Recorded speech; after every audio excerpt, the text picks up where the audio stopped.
Friday in October. As the leaves change and the temperatures drop, the stakes get higher. Tonight, a pair of 5-0 teams, another Metro Conference top 5 tilt.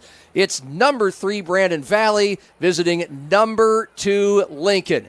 Good evening, John Gaskins with Peyton Riggs on tonight's broadcast, and we have another example of a Mack truck versus a Maserati, Peyton, when it comes to these two offenses, but they're both highly productive, and we expect one whale of a game. Yeah, I mean, it's really both teams are polar opposite of each other when it comes to their strengths, and it's really who can establish their strength and stick to their identity. And I think the challenge is on Brandon to stick to their identity of running the ball, not fall in love with the big play, and establish the run and stick with it and treat it like it's a bad weather game. And that's the only play call they can have.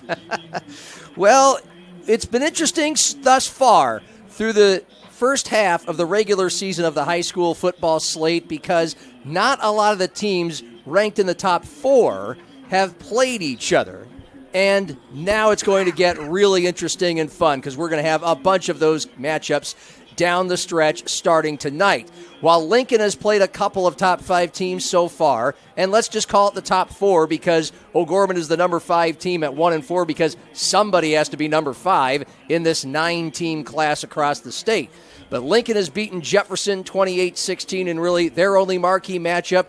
The Lynx are relatively untested. They're going to find out a lot more about themselves tonight on our Avera Game of the Week. It's the simulcast, Fox Sports 98.1 Radio, AM 1230, KWSN.com to listen online or the KWSN app. So many ways to watch this game. Outlaw Channel 13.2 on your television set or any device at metrosports.tv, dakotanewsnow.com, our Metro Sports TV YouTube and Twitter channels as well. And it's time to jump in to our Augustana University look at the games around the state tonight. Now, this is our game of the week, of course, but there are so many other options going on right now. Roosevelt taking on Harrisburg. That thing is just south of Sioux Falls. Rapid City Stevens just finished up a game here at Howard Wood Field with number 4 Jefferson, a 59-13 Cavalier victory. Washington at Rapid City Central kicking off in the Black Hills about a half hour from now, and O'Gorman taking on Pierre. We'll have some scores from a few of those games in a moment, Peyton, but our look at 11 AAA football brought to you by Augustana. Find your bold at Augustana University, where hands-on learning, a vibrant community, and diverse opportunities prepare you to lead and succeed. Before we unveil some of those scores, you just look at that slate right now. Which one would you say maybe that game might be close? Well, to me, it stands out O'Gorman at Pierre. I think that is the first time Jason and Shannon Poppinga are back at Pierre, where they used to coach and won a state title. And so, I mean, that's a game that I think they'll have their guys ready for, and they'll look like a different O'Gorman team just knowing those two brothers and what their preparation is like. Hard to believe, but it has been 9 years. It's their 9th season. It's been 8 years since they came to Sioux Falls to replace Steve Keeter, the legend, at O'Gorman back in 2016, and that was after a runner-up finish with the Governors in the 2015 championship game. They won it all back in 2013, and of course, Pierre is the 7-time defending champs under the Poppinga's replacement, Steve Steele, although that's very much in jeopardy this year. The Governors, as you can see, are 2-3. Well, right now, that game has 6 minutes remaining in the first quarter, and O'Gorman is already up 14-zip. Meanwhile, top-ranked Harrisburg shutting out Roosevelt 28-0 at halftime, while Washington and Rapid City Central, as we mentioned, they're actually underway. 6 minutes remaining until halftime, and that's a scoreless game. And again, Jefferson just beat Rapid City Stevens. The final there was 56-13. And now a look at our top 5 poll, brought to you by Touch Market All Saints. And Harrisburg still number 1, although every week the gap narrows just a little bit between the top-ranked Tigers and the also 5-0 Lincoln Patriots, who check in at number 2. Brandon Valley, a steeper drop-off from 2 to 3, but that will all be sorted out on the field in tonight's game. And then Jefferson clocks in at 4-1, and then again O'Gorman, somebody has to be number 5. The Knights are 1-4. Again, we'll learn a lot more about things tonight. But through 5 weeks, Peyton, do you agree with Harrisburg 1, Lincoln 2, Brandon Valley 3? Well, I think Lincoln would be the number one team if I had to do it. I think they're the most proven. They've been the most consistent, and they've had the most challenges with Jefferson and O'Gorman, and none of the other teams have played any of the top 4 teams. And I felt like it was a 16-point win or 12-point win over Jefferson, but it felt like the whole time Lincoln had the game in hand. It never really felt close. And I think tonight is where they're going to face a test of Jefferson's play style fits kind of what Brandon does, but Brandon's done it for longer, and it's their true identity. And so can Lincoln battle against a team that's their polar opposite, and that'll kind of prove, I think if they win tonight, they move to number 1. Right. Turtis and Hare, Mack Truck and Maserati, whatever you want to call it, it's going to be a lot of fun tonight. Number 2 Lincoln hosting number 3 Brandon Valley from Howard Wood Field on our Avera Game of the Week. And we will have so much more to come before this game kicks off in about 20 minutes. Coming up, our players to watch in this affair and the keys to victory for the Lincoln Patriots and the Brandon Valley Lynx on Fox Sports 98.1, Metrosports.tv, Outlaw Channel 13.2, and DakotaNewsNow.com. Finding a place to belong is everything. It's where you can make a difference, where you're heard, where you have a team that supports you and the benefits you deserve. At Avera, you can find that place. You belong at Avera. Apply today. Avera.org/careers. Starting the first bank in South Dakota was the easy part, earning the confidence of local farmers, helping families account for their dreams, and securing the future for countless businesses took us a little longer. We owe it to the hard workers, big dreamers, and forward thinkers out there. Thank you for making South Dakota a great place to call home.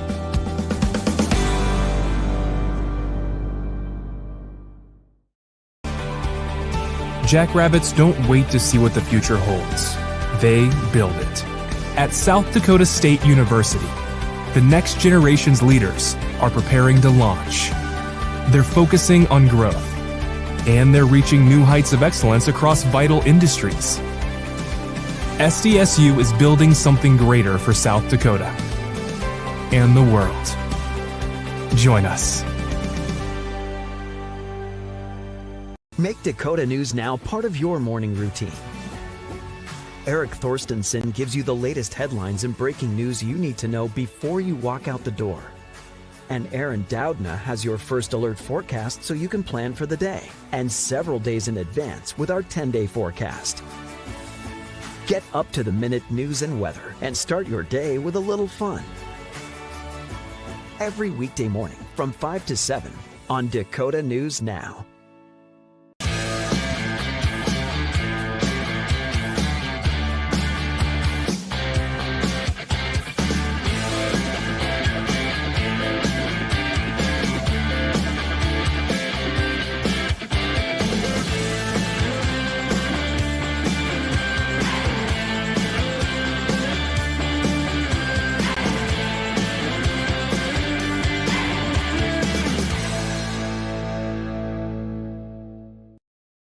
Banking isn't just about financial products. It's about service and what we can do for you. Those personal touches are at the core of who we are at Central Bank. Decisions are made locally by people who get to know you. And while a lot has changed since 1877, we're still committed to our customers and to being the best bank in every community we serve.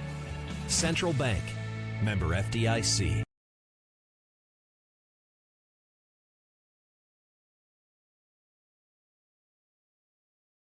Of the week at Howard Wood Field in Sioux Falls, the number 3 Brandon Valley Lynx visiting the number 2 Lincoln Patriots. Both teams 5-0 and kicking off in about 15 minutes as our pregame show continues on the simulcast, Fox Sports 98.1 Radio, Metrosports.tv, DakotaNewsNow.com, and new this year, Outlaw Channel 13.2, right on your old-fashioned television set. John Gaskins with Peyton Riggs, and it's time to sink our teeth into these teams and what makes them 5-0. And we start with the visitors from Brandon Valley, whose average score this year is 36-4. They average 36. They give up an average of just over 4. That 4 part is what we'll lock in on for now. They're giving up just 140 total yards per game, 58 on the ground, 82 through the air. And again, this is against some of the lower competition in South Dakota high school football. Basically, Brandon Valley's schedule is backloaded, but they disposed of Washington 20-7, then Rapid City Stevens 27-zip, then O'Gorman 27-zip, then Roosevelt 46-7, then Rapid City Central 49-0. And the combined record of those 4 opponents, Peyton, was 4-21. Yeah, and I think the reason they're giving up 4 points is against those lower tier teams, their offense is their best defense because they just, the time of possession, they run the ball, they control the clock, and then they just physically impose themselves on you. And so even if they do run it, get to midfield and punt, you have to go 90-plus yards and try and score. And if you go 3 and out, well, now they're going to waste another 6-7 minutes of clock. And so that's why they're giving up 4 points a game. And we'll see tonight, can they force Lincoln into some 3 and outs to where they can kind of control that clock and give themselves a chance. It's interesting you mentioned punts. This is an offense that has punted just 3 times in its first 5 games, 18 touchdowns to 5 turnovers. They do it mostly on the ground. They average 5 yards a carry. They run twice as much as they pass. They have 10 rushing touchdowns.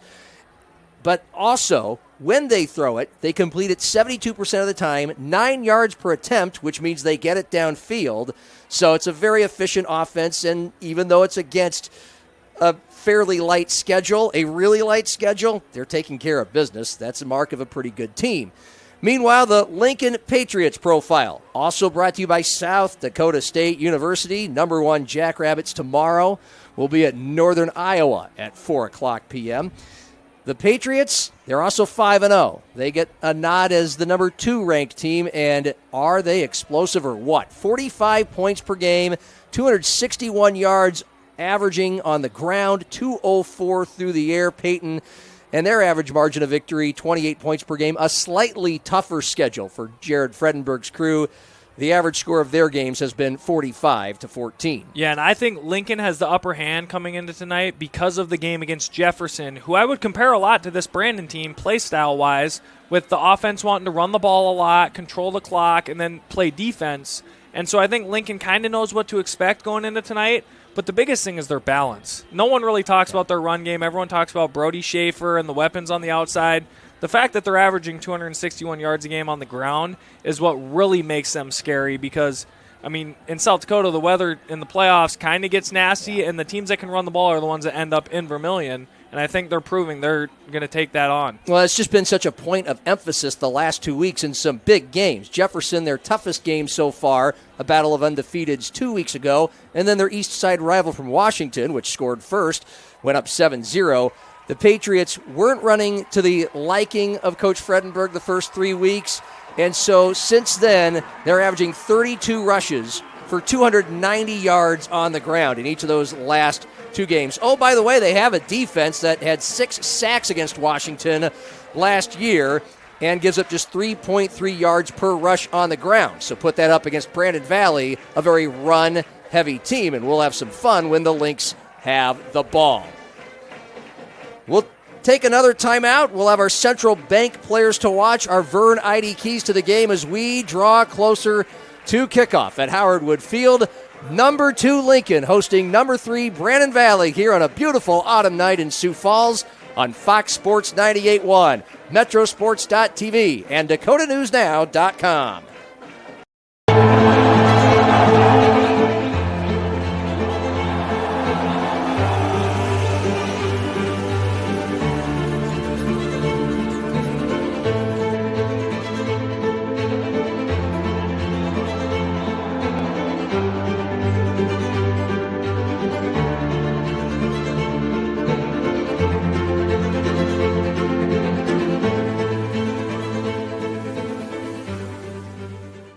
Touchmark at All Saints is a full-service, award-winning retirement community set in the heart of historic downtown Sioux Falls, South Dakota. At Touchmark, we want to preserve the independence that you have. We want to make sure that every part of who you are is fulfilled. I would recommend this to anybody. I think this is just a great way to spend your retirement years. At the end of the day, we're here to live the full life.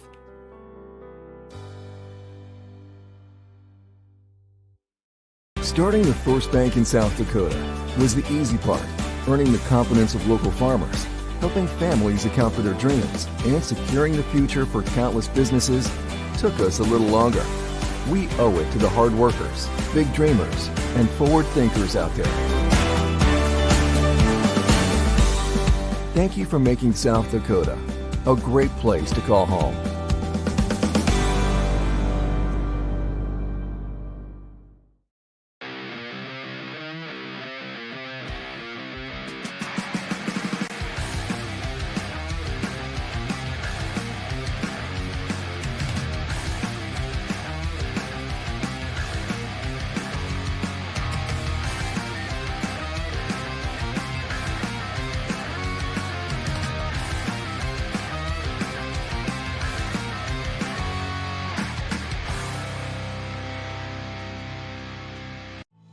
In nursing, where you work matters.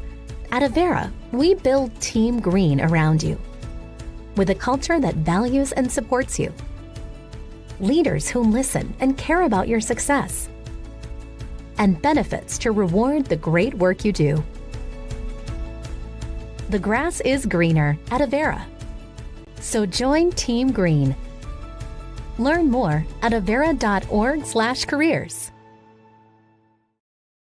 Banking isn't just about financial products. It's about service and what we can do for you. Those personal touches are at the core of who we are at Central Bank. Decisions are made locally by people who get to know you. And while a lot has changed since 1877, we're still committed to our customers and to being the best bank in every community we serve. Central Bank, member FDIC.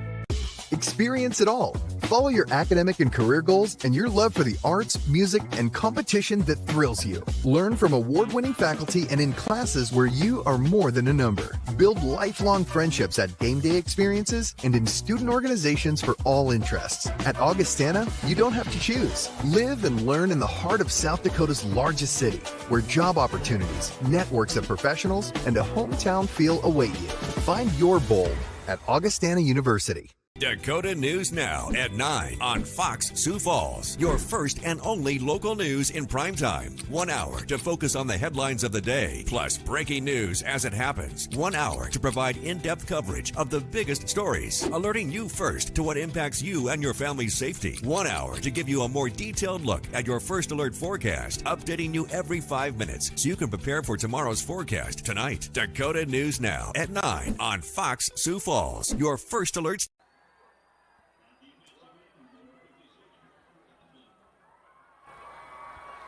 Back at Howard Wood Field, we are just over 5 minutes away from kickoff. It's our Avera Game of the Week on so many different outlets throughout South Dakota and the World Wide Web. Fox Sports 98.1 radio, Outlaw Channel 13.2 on television, Metrosports.tv, and DakotaNewsNow.com among the options on the web. John Gaskins with Peyton Riggs as we get set for number 3 Brandon Valley visiting number 2 Lincoln.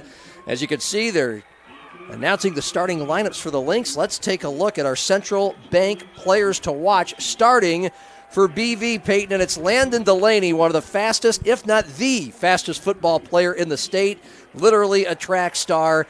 He averages 6 catches for 84 yards a game. That's 14 yards per catch, and that's why South Dakota State, the premier program at the Division I FCS level, already has him locked in. Yeah, and he does a really good job of also using his speed in the blocking game to set up for when they go play action, and it makes him so efficient to where he can set a corner up. They have to fly downhill in the run game. He gets behind them, and once he has a step on you, you're not catching him. Yeah. And so then it's just waiting for the ball to get there. Can the ball catch up to me?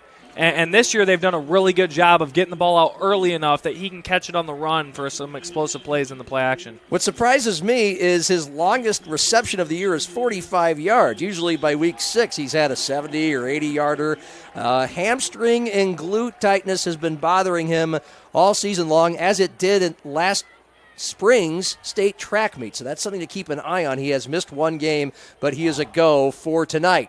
Our Central Bank player to watch for Lincoln, there are so many fine choices, but Luis Nakasi, a junior wide receiver, first-year starter. You talk about downfield burners, 5 receptions for 88 yards per game, 16 yards a catch, 5 touchdown scores, including a 64-yarder last week. Yeah, and I know Coach Fredenberg was a little bit worried coming into the year, only having Mikey Roach back in the receiving core of who else can step up, because teams are going to try and take him away. And Akasi has done just that. He has been phenomenal in their scheme. He's used his strengths and his speed. The way he's able to run away from kids is something that you don't see much from a first-year guy that's playing. And then his ability to go up and get the ball out of the air, too, is something that not many high school kids have. And, of course, he'll be catching passes from Brody Schaefer, also a first-year starter, a sophomore who has just lit the high school ranks on fire this year. That is not hyperbole. Brody Schaefer completing 69% of his passes, 960 yards, 8 touchdowns, 3 interceptions, and he can run the ball too. 11 yards a carry, 8 touchdowns with his feet for Brody Schaefer. And there's a look at Lincoln's quarterback. He has an arm and he has some legs that can do a lot of damage as well. Now, our Vern Eide keys to the game, and we start for Brandon Valley. I mean, again, Lincoln is averaging 290 yards on the ground these first 2 contests. The Lynx want to stuff that and make Brody Schaefer win the game with his arm.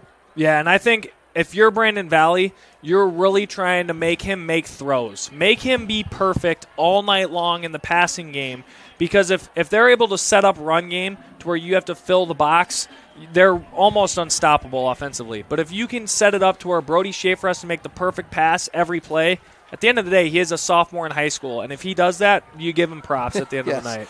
Well, and for Lincoln, it falls right into our Vern Eide key to winning for the Patriots, explosive plays. They're full of them.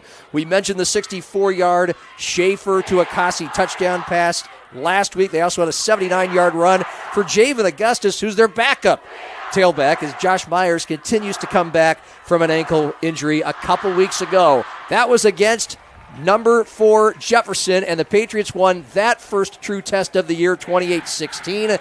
Now the 5-0 Lynx take on the 5-0 Brandon Valley Lynx. We have Lincoln and the Lynx. Swear jar. That's my first mistake of getting those two mixed up.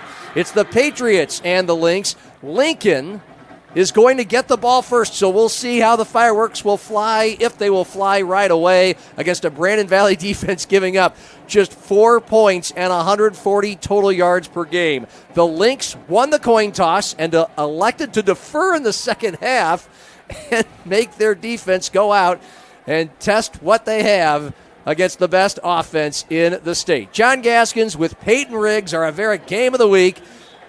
Glad to have you aboard. The Patriots in their scarlet red jerseys and pants, big blocky white numerals and white helmets. Brandon Valley, their white jerseys, black pants, black helmets, and kicking off for the Lynx, Miles Hunt, right to left, a line driver, bounces on the near numbers 20, returning left to right. Edison Knoll behind some blocking, skirts left, and then tries to plunge up the hashes and does so to about the 25-yard line. So here come the Patriots, averaging 45 points per game. Schaefer, the sophomore, 8 touchdowns passing and 8 touchdowns running. He has accounted for 1,339 total yards. The starting tailback tonight is Javen Augustus, a 5'9", 155-pound senior, averaging 9.5 yards per carry and 3 rushing touchdowns. It's the First Dakota first down, the first of the game. Lincoln from its own 25, left to right, man in motion to the left. That's trips left, but Schaefer is pressured and sacked in the backfield. They got to him right away on the first play of the game. Evan Gray, the leading tackler for Brandon Valley, making the stick Might not officially be a sack. It's a loss of about an inch. Well, and here's the thing with Brandon there is they kind of showed their cards. They're going to play straight man. They're chasing guys across the field, and Lincoln's going to get a key here early. Empty backfield for Lincoln. 4 wide out, short side right. Schaefer has to keep it, and this time the Lynx got to him behind the line of scrimmage. Several guys were there. Mackay Zucker, defensive end, came roaring right at Schaefer, a 3-yard loss, and the Patriots, who play a no-huddle up-tempo offense, already have 3rd and 18, their own 22 to start the game. A 5-yard loss on first down, a 3-yard loss on second down. Now they have twins to each side and a back that there's a play action. Schaefer unloads a deep ball. Left side, he has an open receiver, but it's too far down. Overshot, incomplete on the far sideline at the 45, and double coverage for Mikey Roach. 3 and out for the Lincoln offense to start the game. Yeah, and their biggest strength in most games is their tempo, but are they going to be able to do that if they're going to go 3 and out? That could be their Achilles heel if Brandon's able to put them in 3rd and long, 2nd and long. But I would expect them to start to try and go to the scheme they had set up for Jefferson, where they ran the ball quite a bit. Edison Knoll punting for Lincoln back at his own 15 into a stiff breeze. He kicks a sidewinder that angles left, bounces at midfield, and then just kind of rolls to a stop at the 47. Primo field position for the Brandon Valley Lynx and their first possession of the game. Like Lincoln, 5-0. They're ranked number 3 in the state. Lincoln ranked number 2. Brandon Valley averages 36 points per game. They get it done very efficiently. They only snap it 43 times per contest. The quarterback, their starter for the year, Briggs Knutson, is back after missing the last 2 games with a foot injury, a 5'9", 980-pound junior, and he has both a fullback to his right and a tailback right behind him from the pistol. A handoff to that tailback. That's Gus Scott right up the middle. Lost the ball at midfield. The Patriots say they have it, and the refs say Gus Scott was already down. Scott, who averages 6.5 yards per game, a 5'9", 180-pound senior, part of a 2-headed monster at tailback for Brandon Valley. Him and Levi Veskerna, 2 yards for Brandon Valley's first play. Well, and Brandon can't be afraid to stick with 2 yards and kind of take the Michigan approach of 2 yards, 2 yards. Eventually it's going to turn into 32 yards. And be okay with going 3 and out every once in a while. 2nd and 8 Lynx, scoreless, a minute and a half in. They're at their own 49, right to left, far side hash, 5 down lineman Lincoln, fake handoff, plenty of time, Knutson throws right, has a man, and a first down, just shy of the first down, about 1.5 yards shy. He ran over the stick, but running out of bounds with the catch, the first reception of the year for tight end Colton Welch, a 6'3 senior, and now Brandon Valley will have 3rd and 2 after the 6-yard pickup. Well, and that right there shows how worried Lincoln is about the run, because the corner was just staring in the backfield at the play action fake, and he could have been in perfect position for an interception there. Brandon Valley, 3rd and 2. The Lynx are 51% on 3rd down this year. Shotgun. Knutson hands it off. Veskerna breaks free in the backfield and has a first down. Ahead to the 40, down the numbers 35. A few Patriots finally bring him down, but that's a 10-yard gain on Levi Veskerna's first carry of the contest. And boy, are the Lynx moving. It's a First Dakota first down. Well, they did a really good job there of using Lincoln's D-line's momentum to slant to the field against them, and Ruben DeHaye slants upfield. The guard got onto his hip, and there was a huge hole for Veskerna to run through. 3 plays, and the Lynx have already marched 19 yards. They have 1st and 10 at the Lincoln 34. Right to left again from the far hash. 1 wide out short side right, 1 left, handoff up the middle, just off of left guard. And this time the Patriots, they have a village that swarms down Veskerna, maybe back to the line of scrimmage. Yep, they'll give him no gain. The Lincoln defense, wow, they are fast up front. Luke Kremkes and Ruben Dye, the ends, undersized at about 250 and 245. Kish Eberline at 210, the nose guard, but they can get to the quarterback fast. 2nd and 10, Brandon Valley at the Lincoln 34. Man in motion right to slot left. That's the dangerous Landon Delaney.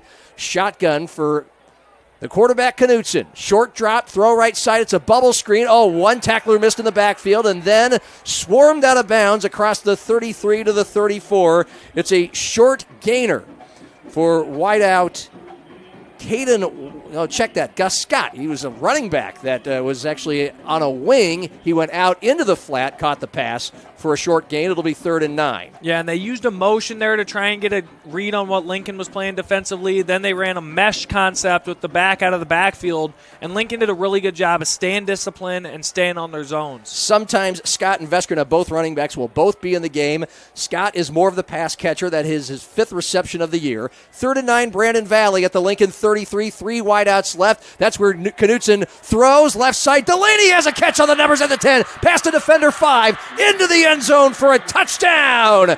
Brandon Valley draws first blood. The fastest player in the state got open, made the catch, and Landon Delaney gives Brandon Valley a 6-0 lead. Yeah, and they caught Lincoln in a man coverage there, and the safety gave him such a big window for the outside. He played so far inside leverage that they had the perfect call on a corner route, and Delaney's speed is just going to get him open at that point. 33-yard strike. Gus Scott is the 3rd different player Brandon Valley has used to attempt field goals and extra points.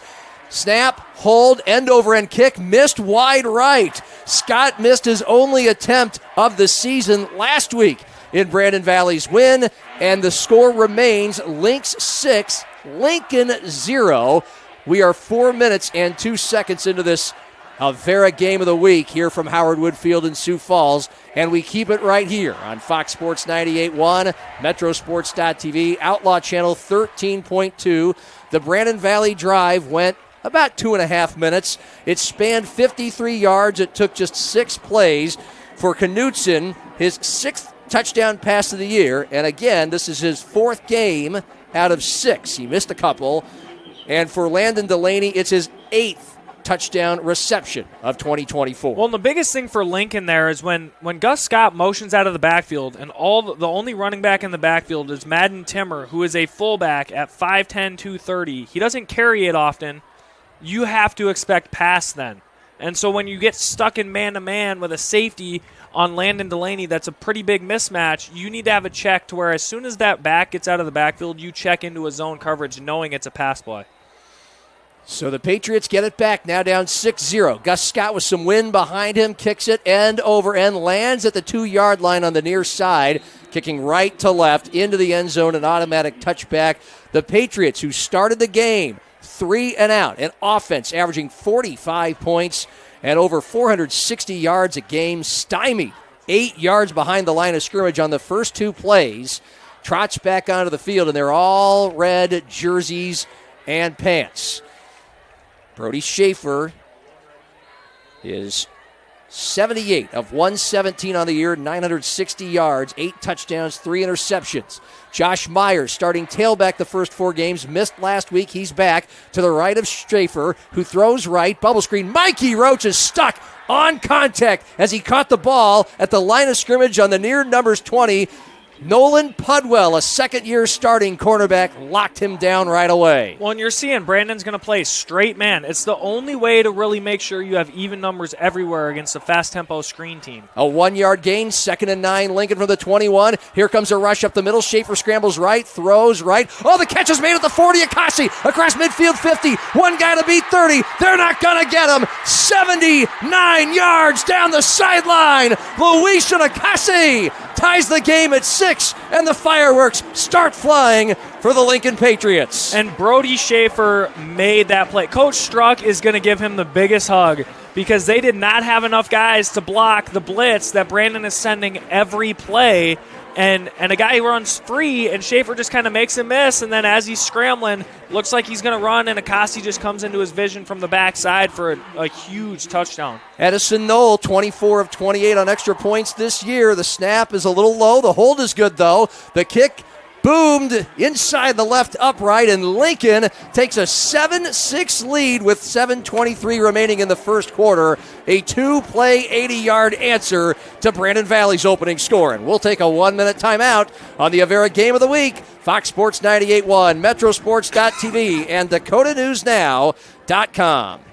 Has more than 40 years of experience providing great hospitality and focusing on providing seniors the full life. We have restaurant-style dining. We have a health and fitness club, wonderful life enrichment activities. We have wonderful team members who are here to be your support systems and your friends. Health services care team members who will help you in any level of care, assisted living, and then 2 levels of memory care and early memory care support. All of those things are at your fingertips when you're here at All Saints. Banking isn't just about financial products. It's about service and what we can do for you. Those personal touches are at the core of who we are at Central Bank. Decisions are made locally by people who get to know you. And while a lot has changed since 1877, we're still committed to our customers and to being the best bank in every community we serve. Central Bank, member FDIC.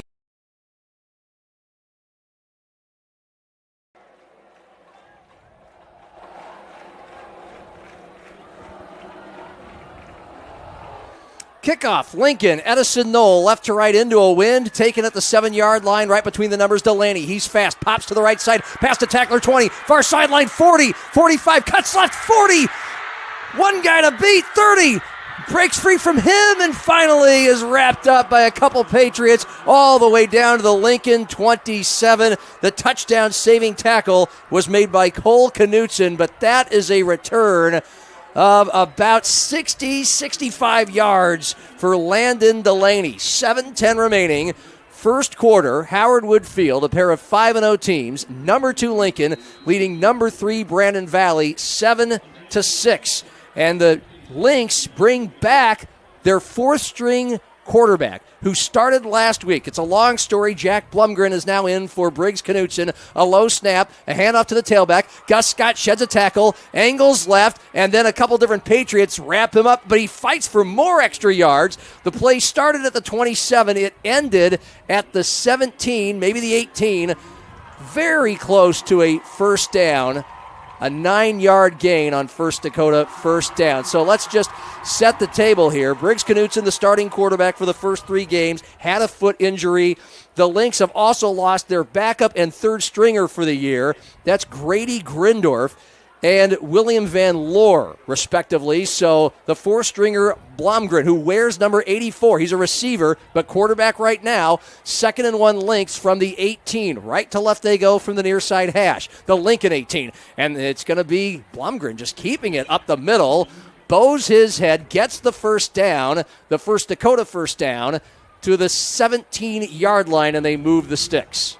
Yeah, and to go back to that kickoff return, I mean, I know you said Delaney had a hamstring and glute injury. I would hate to see him fully healthy if that's the case because he was flying. I mean, you saw Lincoln guys turning and running to the end zone from about midfield trying to make sure they caught him. Well, that wasn't a straight down the field run either. I mean, he had a cut right, a cut left, making guys miss. Fun to watch. 1st and 10, Brandon Valley from the Lincoln 17, down 7-6.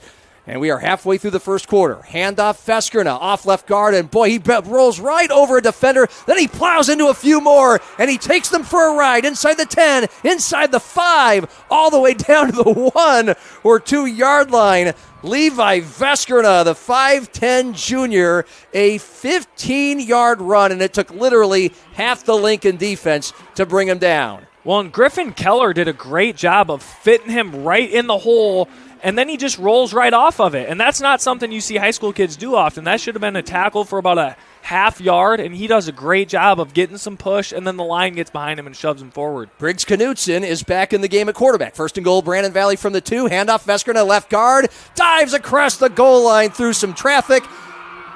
Now, I have not seen a touchdown signal yet. Have you? It looked like he got in. He did. They're celebrating. I never saw arms go up. But it's a Brandon Valley touchdown, just like that, a drive that was set up by a long kickoff return from Landon Delaney. And you're already starting to see how much this game means to both sides. because you're starting to see a little bit of talking, a little bit of chippiness, and that's something to kind of keep an eye on as the game goes on is can Lincoln keep that composure? Lynx, 2 drives, 2 touchdowns. They're up 12-7. They're going for 2 after missing the extra point attempt on the first touchdown. Knutson from the pistol throws left. The ball is batted down by the pass rusher coming right at him. A nice play made by Lincoln linebacker Connor Gray to keep the score at Brandon Valley 12, Lincoln 7. 5:09 remaining, first quarter. We've already seen so much action so far here at Howard Wood Field in this battle of undefeated 5-0 Metro Conference teams. And John, let's not just mull over the fact that Brandon's already chasing those points. And you can't say that that's not something to do with the fact that Lincoln scores so much and so often that they feel the pressure to, well, we need to get that extra point back right now. And personally, I'm not a fan of chasing points this early in the game. I feel like you should kick that extra point. But going for it this early kind of shows that maybe Brandon's a little bit worried of the explosiveness and they feel like they need to get every point possible. That drive was 3 plays, 27 yards, set up by a 66-yard Delaney kickoff return. And Brandon Valley is now up 12-7, scoring on each of its 2 drives. 6 plays, 57 yards on the first. Knutson to Delaney, 33-yard strike. Lincoln answered right back. Schaefer to Akasi for 79 yards. And the Lynx kicking off right to left. 5:09 remaining in the first quarter. End over end kick from Gus Scott, fielded at the 5-yard line, near numbers, right down them, 15-20. Edison Knoll into a scrum at about the 25, may have got to the 27. A return of about 20 yards, and the Lincoln offense, the most explosive in the state, back on the field. And Peyton, if people were just tuning in, you've explained it's clear what Brandon Valley's strategy is on defense, and it burned them on Lincoln's first drive. Yeah, they've shown they're going to play straight man. They're worried about Lincoln's run game. They're going to stack the box, and they're just going to chase guys around in the secondary and try and blitz and make Schaefer have to make plays with his legs and his arms all at once. Patriots started their own 27, left to right, near side hash, man in motion, right to slot left, snap, fake handoff. Schaefer steps back, throws to the left sideline, and it is incomplete in man coverage at the 35-yard line. A little low for the grab for Mikey Roach, the junior wideout. It'll bring up 2nd and 10. Lincoln was the victim of 2 Brandon Valley sacks of a total of 8 yards. That 79-yard score came on 3rd and 18 on the first drive. Now it's 2nd and 10 from the 27. Handoff, Myers, the tailback, off the right side, and he just twists his way down through some tacklers to the 31 between the hashes and the numbers. A gain of about 4. It'll bring up 3rd and 6, and as usual, Lincoln breaks right up to that line. They're trying to wear down the Brandon Valley defensive front. 4 down linemen for the Lynx, 2 wide out left, 2 to the near side right. Fake handoff. Schaefer slings it left. It's incomplete. Out there, just like on first down on the far sideline. Plord, the tight end, was the intended receiver. Great coverage by the Lynx, and the Patriots will have to punt. Well, and you're already seeing Brody Schaefer's not comfortable in the pocket with this blitz coming at him. He's gotten hit a few times this early in the game, and as soon as he gets the snap, he's looking to escape the pocket, which means Brandon is already in his head a little bit. And the more they get to him, the more you're going to see him off throws. Oh, the snap is too high for Edison Knoll. It's already in the end zone. Knoll goes back to track it down. He gets the kickoff underway into the wind, off to the right side. The wind knocks it down to the near sideline at the 30, but the Patriots, through Edison Knoll's athleticism, able to skirt disaster. That could have been a safety. Worse yet, maybe a touchdown had he lost the ball and the Lynx recovered it. But now Brandon Valley already up 12-7, having scored on each of its first 2 drives, now gets the ball at the Lincoln 30. Wow. Just a high snap for Edison Knoll. A great recovery just to get something going. The Lynx started their first possession after forcing Lincoln 3 and out to start the game at their own 47. Last drive after a Delaney kickoff return started at the 27 of Lincoln. Now they're at the Patriots 30. 4:16 remaining, first quarter, up 5. Handoff, Veskerna has room off the left side, 30, near numbers 20, into the sideline, bowing his head forward and down to the 18-yard line. Boy, those Patriot defenders are chasing Levi Veskerna around. Edison Knoll, a safety, makes the tackle, but not before a 13-yard gain. Yeah, and that's a new look for Brandon, kind of taking a book from UNLV this year with those two running backs right next to each other, and you can go triple option off of it. Or you can just call a give, but they still have to respect that running back swinging out the wide side there. That's a deep cut. UNLV, I love it. 1st and 10, Brandon Valley at the Lincoln 17. Right to left from the near hash. 2 wide out right, open field left. Fullback and a tailback. Handoff to the tailback. That's Veskerna again, just muscling his way over some Lincoln defenders straight down the hash marks, across the 15 to about the 13. You can tell the Lincoln defense already getting a little more gassed than they usually are. 4-yard gain. Well, the one I noticed on that play was, and we haven't talked about him at all, was right guard Hudson Parliament got right to Griffin Keller and pancaked him. And when a 6'4", 300-pound lineman who doesn't look 300 pounds, he looks about 250 muscle, is getting to your second level, that's never a good sign. State powerlifting champion. He is the right guard for Brandon Valley. 2nd and 6. Lynx at the Lincoln 13. Play action, throw to the right side. Caught on the far numbers at the 12. Trying to gain extra yards. Again, the tight end, Colton Welch, his second reception of the game and the season. He took the defender for a few extra steps and falls just about a yard shy of the first down on the far sideline at the 8. A 5-yard gain into man coverage in the tackle. When you're Brandon, anytime you're 3rd and 1, you're basically considering, well, we already got the first down because we can get 1 yard in either of these next 2 plays. So I wouldn't be shocked to see play action on 3rd and 1 because they know they can get 1 yard in the run game on 4th down if they need. Lynx up 12-7. Inside 2.5 to go, first quarter. They have 3rd and 1 at the Lincoln 8 far hash.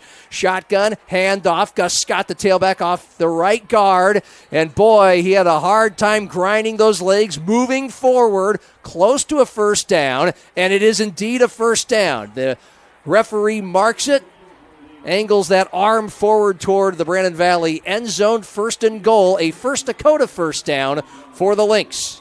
Yeah, and I mean, as Lincoln's defense, that's just a demoralizing play because you feel like you did a great job stopping him for a yard, but it just resets the chains. It's a first down. Now you have to stop him 4 more times. 1st and goal from the 6, right to left. 2 wide out left, open field short side right. Knutson hands it off to Gus Scott right, then cuts left across the 5 and into the last line of defense at about the 1 or 2 yard line for Lincoln. The Patriot defense on their heels for each of these first 3 Brandon Valley drives.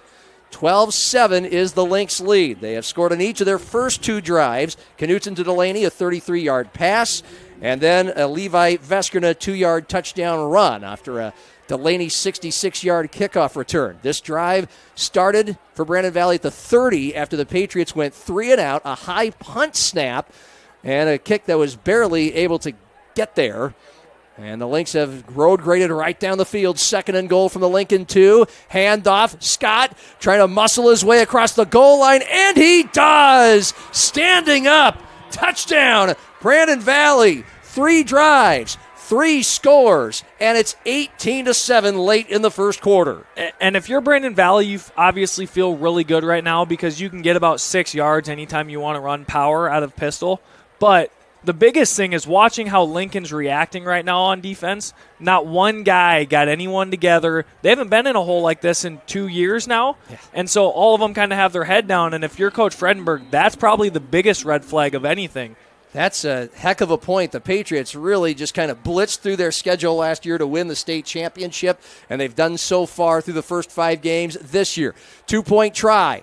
Knutson takes the shotgun, rolls right, being chased from behind, throws to the back of the end zone. It's caught in coverage, and it's there. It's good. A 2-point conversion for Brandon Valley with a whole bunch of red jerseys around him. Guess who made the grab? Landon Delaney or not?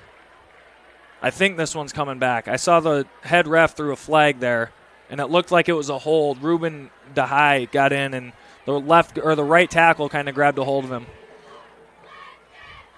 You are correct, sir. They march this back to the 13-yard line, so that's a holding penalty of 10 yards. And so Brandon Valley will have to try, I'm guessing, the two-point conversion again. I mean, I think Matt Christensen at this point, for now, is giving up on point-after attempts. Their original place kicker was 11 of 16 on PATs. They've tried a couple other guys, and they missed their first attempt tonight and then failed on a two-point try on their second touchdown, now on their third. They operate from the Lincoln 13. Knutson throwing over the middle, intercepted by Lincoln at the goal line, and that just ends the two-point conversion. You can't advance it, and so the score remains Brandon Valley 18, Lincoln 7, 57 seconds remaining in the first quarter, and we keep it right here on Fox Sports 98.1, Metrosports.tv, Outlaw Channel 13.2, and DakotaNewsNow.com. Well, and here we are again talking about they're chasing points, and I know they're high school kids, but 11 of 16, well, you're 0 for 3, Coach Christensen. You're 0 for 3 going for 2, and you're averaging like 4 yards a carry. You can line up and run the ball on the two-point conversion if you want to, but instead we've thrown it 3 times, haven't gotten any, and instead of a 2-touchdown lead, you're only up a touchdown and a field goal now. And so that's something that they need to just line up and run the ball. If you're going to go for 2, stick to what's working and just run it right at Lincoln because they can't stop that right now. They're trying to get a little fancy, throw the ball, just run it or kick the extra point. So Brandon Valley with that 18-7 lead, 57 seconds remaining first half. Another short drive, 27 yards, took just a few plays. And now the Lynx kicking off right to left. Gus Scott, a line drive, caught in the breadbasket at the 10-yard line, up the numbers, 20, 25, and then a bunch of Lynx swarm around and lasso him down, 3 of them. That's got to hurt at the bottom of that pile for Javen Augustus. But about a 15-yard return. Lincoln has 50 seconds remaining in the first quarter with their first Dakota first down of this drive, and we'll see what the Patriots can do. They went 3 and out, losing 8 yards on the first series of the game, but then a 3rd and 18 bomb, 79 yards, Schaefer to Akasi on their second drive, then another 3 and out and near disastrous punt on their third drive. Brandon Valley showing blitz, 5 down lineman, man in motion left to right. Schaefer rolls right, throws complete. Roach is just absolutely just lit into right after he caught the ball on the near sideline, ahead to the 26, and it's for a gain of 1. It's not a bad play call. It's a play call to beat man coverage, but when you run it into the boundary, then it is, because now the safety and the corner can come off and tackle you. They have nowhere to run to catch you. 2nd and 9, Lincoln its own 26, left to right, near hash, snap back, throw, batted down. Brandon Valley had one man in the backfield ready to tackle Schaefer and another coming right at him from the front who bats the ball down, and that's Makai Zucker. And it brings up another 3rd and long for Lincoln. 3 drives, 3 consecutive 3rd and longs for the Patriots. Well, and I think what we're learning about Lincoln right now is Brandon is more worried about the run than anything, and they might be blitzing to get to Schaefer, but they're basically saying our DBs are better than your receivers, and which one of you guys can beat us? And until you prove it, we're going to keep doing this. 15 seconds remaining, first quarter. Lincoln, 3rd and 9, its own 26. Man in motion, right to left, 3 wideouts left. Rush comes from everywhere, and a quick throw to get rid of the ball. Schaefer incomplete to a diving receiver. That's actually Josh Myers, the running back, on the attempted screen pass, but Schaefer had no time. He hobbles a bit off the field. Lincoln, 4 drives, 3 and outs. They have to punt again with 11 seconds remaining in the first quarter. That was an excellent play call, John. I mean, they had a halfback screen to the short side where Brandon blitzed everyone, and if he gets Myers the ball there, they're probably scoring on 75 yards. Low snap this time for Knoll. He's able to punt it from his own 15, and he kicks it. The Lynx let it go, bouncing over the head of the returner at the near numbers on the 45, and it rolls across the 40 and is down on the 35 for Brandon Valley. The Lynx finished this first quarter with an 18-7 lead over second-ranked Lincoln, a battle of undefeateds, and the second quarter is a minute away on our Avera Game of the Week. Fox Sports 98.1, Outlaw Channel 13.2, and DakotaNewsNow.com.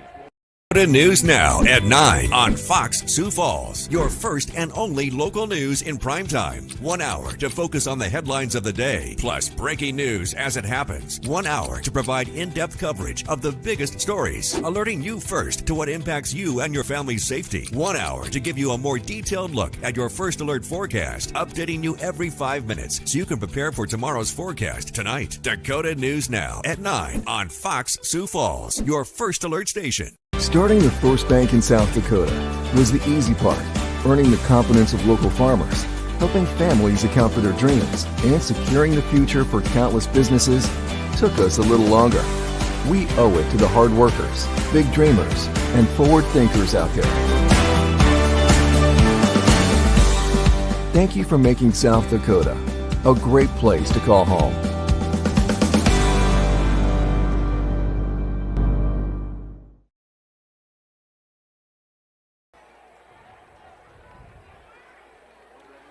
Second quarter begins, a battle of 5-0 teams. Brandon Valley leading Lincoln 18-7 from Howard Wood Field. Lynx first down, first play of their drive, and a tackle for loss in the backfield. A handoff to Levi Veskrina. The first guy to get him is Cole Knutson, a defensive back. What a tackle for him, a 3-yard loss. John Gaskins with Peyton Riggs. The Lynx have scored on each of their 3 drives, all short drives for different reasons, but they have had no problems just plowing the ball down the field, mostly on the ground, although we do have a Knutson to Delaney 33-yard touchdown strike for Brandon Valley. Meanwhile, the Patriots' offense has been inept, save for the 79-yard Schaefer to Akasi strike, their only score.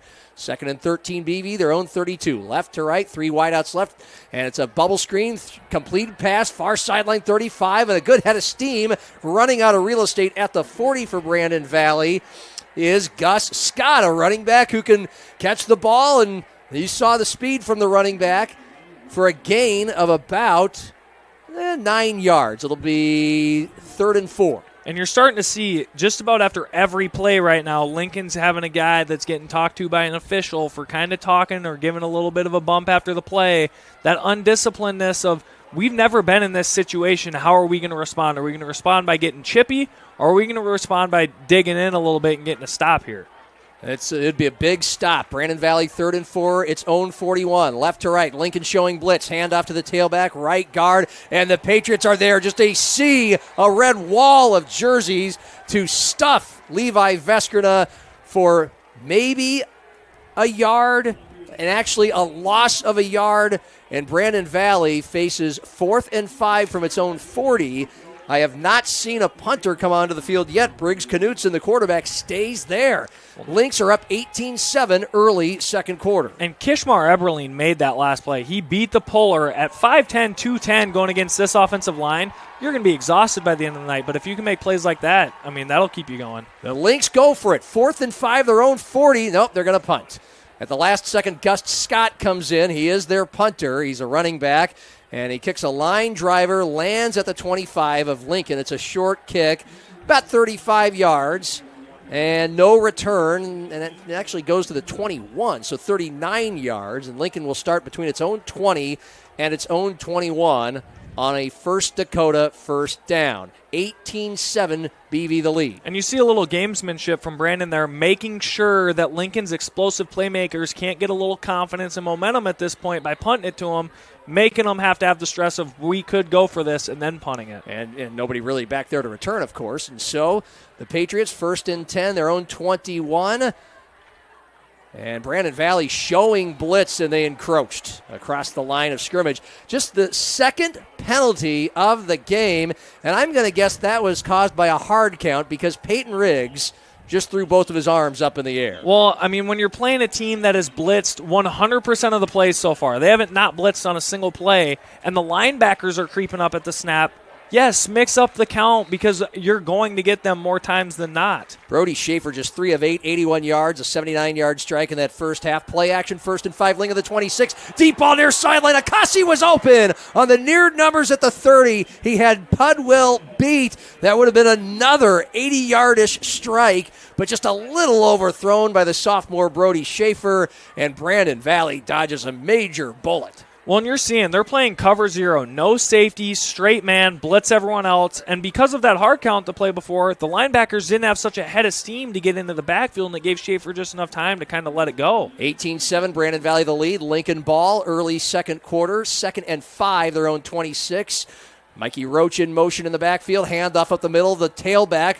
Bowls ahead, past one defender, stretching to the 30. Josh Myers, the starting tailback for the season, but not for this game. Still with a tender ankle. He sprained it a couple weeks ago. He got 4 of the 5 yards. No huddle, up tempo. Lincoln 3rd and 1 from their own 30, right back to the line. 4 down linemen for Brandon Valley, but Schaefer's looking back at his sideline for a play call.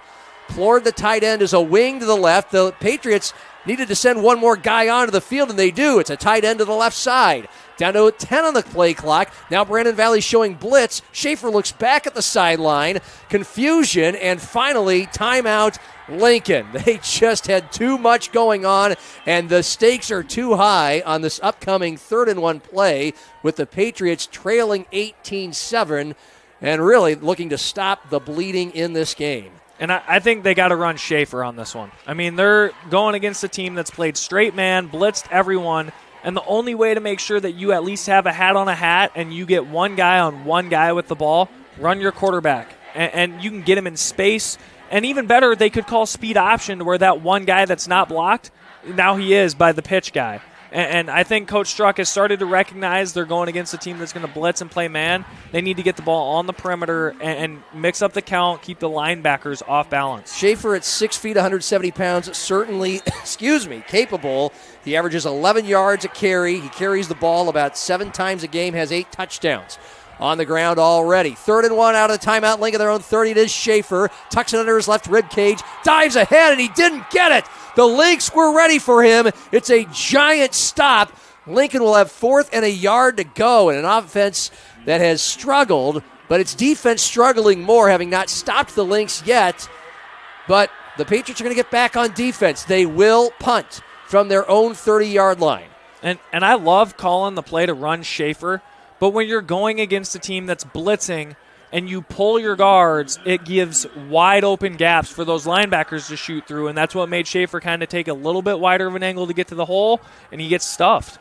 Edison Knoll, 3 punts tonight. On the second one, the snap was high into the end zone. He barely got it off. A second straight low snap, and now he has to pick it up off the turf. He's rolling left. He looks downfield. He's being tackled. He throws it up for grabs. It's knocked down at the 37-yard line on the near hashes. But with that 4th down mistake, Brandon Valley, up 18-7, will take over at the Lincoln 31. The snaps have been an Achilles heel tonight for Lincoln on the punts. This game really has been all Brandon Valley with the exception of a 79-yard touchdown pass for the Patriots. Almost every play dominated by the Lynx. And if you're Brandon, the 79-yard touchdown catch to Akasi, you're going to expect some of those because when you play man, you're susceptible to a play like that. But they've done such a good job of getting to Schaefer that he hasn't even seen receivers running open downfield. Lynx up 11, 8:44 remaining second quarter. They're 5-0, number 3 in the state, taking on number 2, 5-0 Lincoln. From the 30, it's a First Dakota first down. They're in Lincoln territory. Knutson looks right, throws right, completed pass near sideline 25-20, knocked out of bounds at about the 19. The first reception tonight for Wyatt Melcher goes for an 11-yard gain and another First Dakota first down. And if you're Lincoln, you need to have guys being aggressive at this point, especially when you see a first down pass. To me, that tells me Brandon's getting a little bit too confident at this point.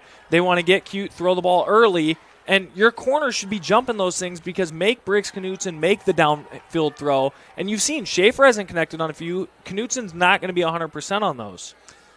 First down, Brandon Valley at the Lincoln 20, near hash, left to right, one wide on each side, though singular on the right side in motion, right to left, that's the dangerous Delaney. Handoff, Veskerna, left side, and a Lincoln defender was with him the whole way, but Veskerna, with that lower body strength, able to take the Lincoln nose guard, Kish Eberline, for a little bit of a ride. for about 1.5 yards.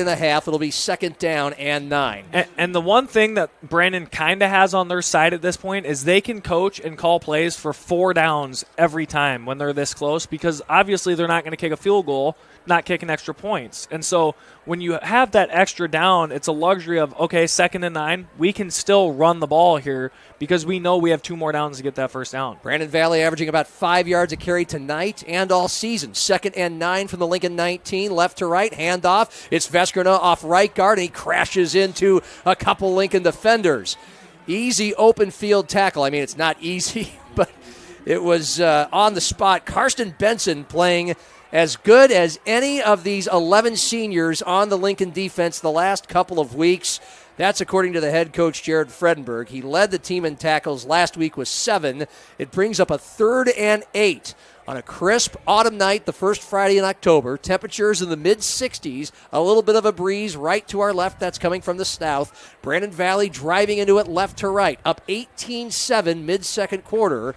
They have it 3rd and 8 at the Lincoln 18. Near hash, left to right, Twins left. That's where Knutson looks the whole time. No one's there. He decides to run, and he gets through some defenders. 15, 1st down 10, diving ahead to the 5 on the far hashes. Briggs Knutson gets a First Dakota first down with his feet, a 13-yard gain. Well, and it's 3rd and 8, and Lincoln has everyone in the box besides the safety in the corner to the wide side, and so when the back swings, they're outnumbered, and those 2 guys are kind of in a bind, especially with the outside linebacker trying to get out there, and it leaves Knutson a huge lane to run. They could have just played some zone, had guys everywhere, not expecting run there on 3rd and 8. Brandon Valley 1st and goal from the 6, up 18-7. 6 minutes into the second quarter. Lincoln with 5 down linemen, and Blomgren back in at quarterback, hands it off to Scott, left side. He is corralled after a gain of maybe back to the line of scrimmage. Flag flies, just the 3rd of the game. It's a pink flag. They are honoring Breast Cancer Awareness Month, and let's see what the call is on a short gain. It's a personal foul, a face mask on Lincoln. The microphone must not be working because we couldn't hear a peep out of the referee. So we're not sure if it's the 5 or 15-yard variety, but of course we're at the 6-yard line, so it's half the distance to the goal. And that wasn't a good call, John, because he did not have face mask. He actually had up in the jersey, which when you get a hold of that area, it gives the same reaction of a face mask when you yank like that, but it wasn't a face mask there. Well, it's a big call. Now Brandon Valley has 1st and goal from the 3. The Lincoln defense is scurrying to get lined up. A lot of guys in the box. Handoff, Gus Scott. He is stuck immediately. Wow, Kish Eberline with the tackle right away. Flag flies at the end of that play. The Patriots were driving Gus Scott back about 5 or 10 yards, and they may have had a little too much play after the whistle. And that's a result of what's been going on all half, John, with guys kind of chirping and getting a little chippy after the play. The refs are going to try and get control of that right now. It's a dead ball personal foul on Lincoln, and so it's exactly as we suspected. So the Patriots, and you've mentioned this, Peyton, I mean, again, they almost completely dominated their slate last year. In fact, Brandon Valley in the semifinals, the only team that really challenged them to the bell. They've gone through about 16 straight games winning handily, and now they're behind by 11. And the whistles blow on this latest 1st and goal from the 3. What did you see there? We got Jack Blomgren back in at quarterback. Yep. Yeah. Been going back and forth between the starter Knutson and the 4th stringer, who is the backup tonight because the 2nd and 3rd stringers are injured. Jack Blomgren was 7 of 9, 116 yards, and an easy win for Brandon Valley last week. And he is back in at quarterback. Knutson has taken about 3/4 of the snaps, but the closer we get to the goal line, we've had Blomgren a couple of times. 2nd and goal, Lynx from the Lincoln 3. Already up 18-7 mid-second quarter. Blomgren's going to keep it, and the Patriots stuff him. Right at the 4-yard line, Kish Eberline again, making some big tackles from the nose guard spot. It'll bring up 3rd and goal. The Lincoln defense, through these penalties, still getting the stops. Well, if you've watched Brandon this year, but even in years past, it's amazing to me how they'll be able to dominate the line of scrimmage all the way down the field, and then they get inside the 10-yard line, and it's like, it's all of a sudden hard to dominate the line of scrimmage. And in years past, this is where they've struggled. They've had a lot of turnovers inside the 10 with fumbled snaps, mesh point stuff, and the running backs fumbling. So it's 3rd and goal, Brandon Valley now between the 4 and the 5 after the 1.5 loss. Knutson back in at quarterback, fullback right, tailback behind him, throw left, caught by Delaney at the 2, stretches over the goal line and has it for a touchdown. Brandon Valley now up 24-7 at Lincoln. 5 minutes remaining in the first half. 4 drives, 4 touchdowns for the Lynx. And if you're Coach Fredenberg, you're really upset with your DBs here because they have it 3rd and goal on the 4-yard line, and the kid just runs a 2-yard hitch. Why are you backing up if you're at DB? He can't run by you. His speed is irrelevant down here. And you saw Edison Knoll back up halfway into the end zone, and that's what gave him such a cushion to catch it and reach into the end zone. Brandon Valley in their first 3 touchdowns, unable to get a point afterward. A 1 missed kick, 2 missed 2-point conversion tries. Another 2-pointer right now. Knutson throws right across the goal line. Diving catch is not. What's going on? We're going to get offensive pass interference here. It's just, I don't know what's going on with these signals, but they never put their arms up in the air. The flags are a little harder to see. They're bright white, hot pink, but they're not the yellow that we're used to, so forgive me. But fortunately, we have Peyton Riggs up here who saw the pass interference all the way. But again, they get all the way down to the 2-yard line on a 2-point conversion, and their biggest strength is running the ball behind these O-linemen, and they refuse to run it on a 2-point. Now they're going to have to go for it from the 17-yard line. We'll see. I mean, if Lincoln starts to get its act together and starts to put dents in this lead, yeah, we'll be thinking a lot about these 2-point conversions. The fact that Brandon Valley doesn't have a reliable place kicker, so now the Lynx are trying a 2-point conversion from the 18-yard line, left to right into a breeze. That's a factor. Knutson from the gun, empty backfield, brush from the left, throws over the goal line. What a catch! Made back of the end zone. Did he have possession? It's no good. Yeah, it doesn't matter if he caught it or not. Okay. And so the score remains Brandon Valley 24, Lincoln 7. We'll take a 1-minute timeout. 5 minutes remaining, first half from Howard Wood Field. Battle of Undefeateds on Fox Sports 98.1, Outlaw Channel 13.2, and DakotaNewsNow.com. Jackrabbits don't wait to see what the future holds. They build it. At South Dakota State University, the next generation's leaders are preparing to launch. They're focusing on growth, and they're reaching new heights of excellence across vital industries. SDSU is building something greater for South Dakota and the world. Join us. Josh and Emily are visiting Emily's parents this weekend, where Josh will propose. He's nervous, but not about the ring. Well done, Josh. Well done. Chase is proposing to Ashley at the resort where they first met. Ashley was vacationing with friends, but Chase ended up being her best friend of all, plus some. Every diamond tells a story, but there's no story like yours. And there's no diamond like a Greenberg's diamond. Greenberg's Jewelers, a cut above the rest.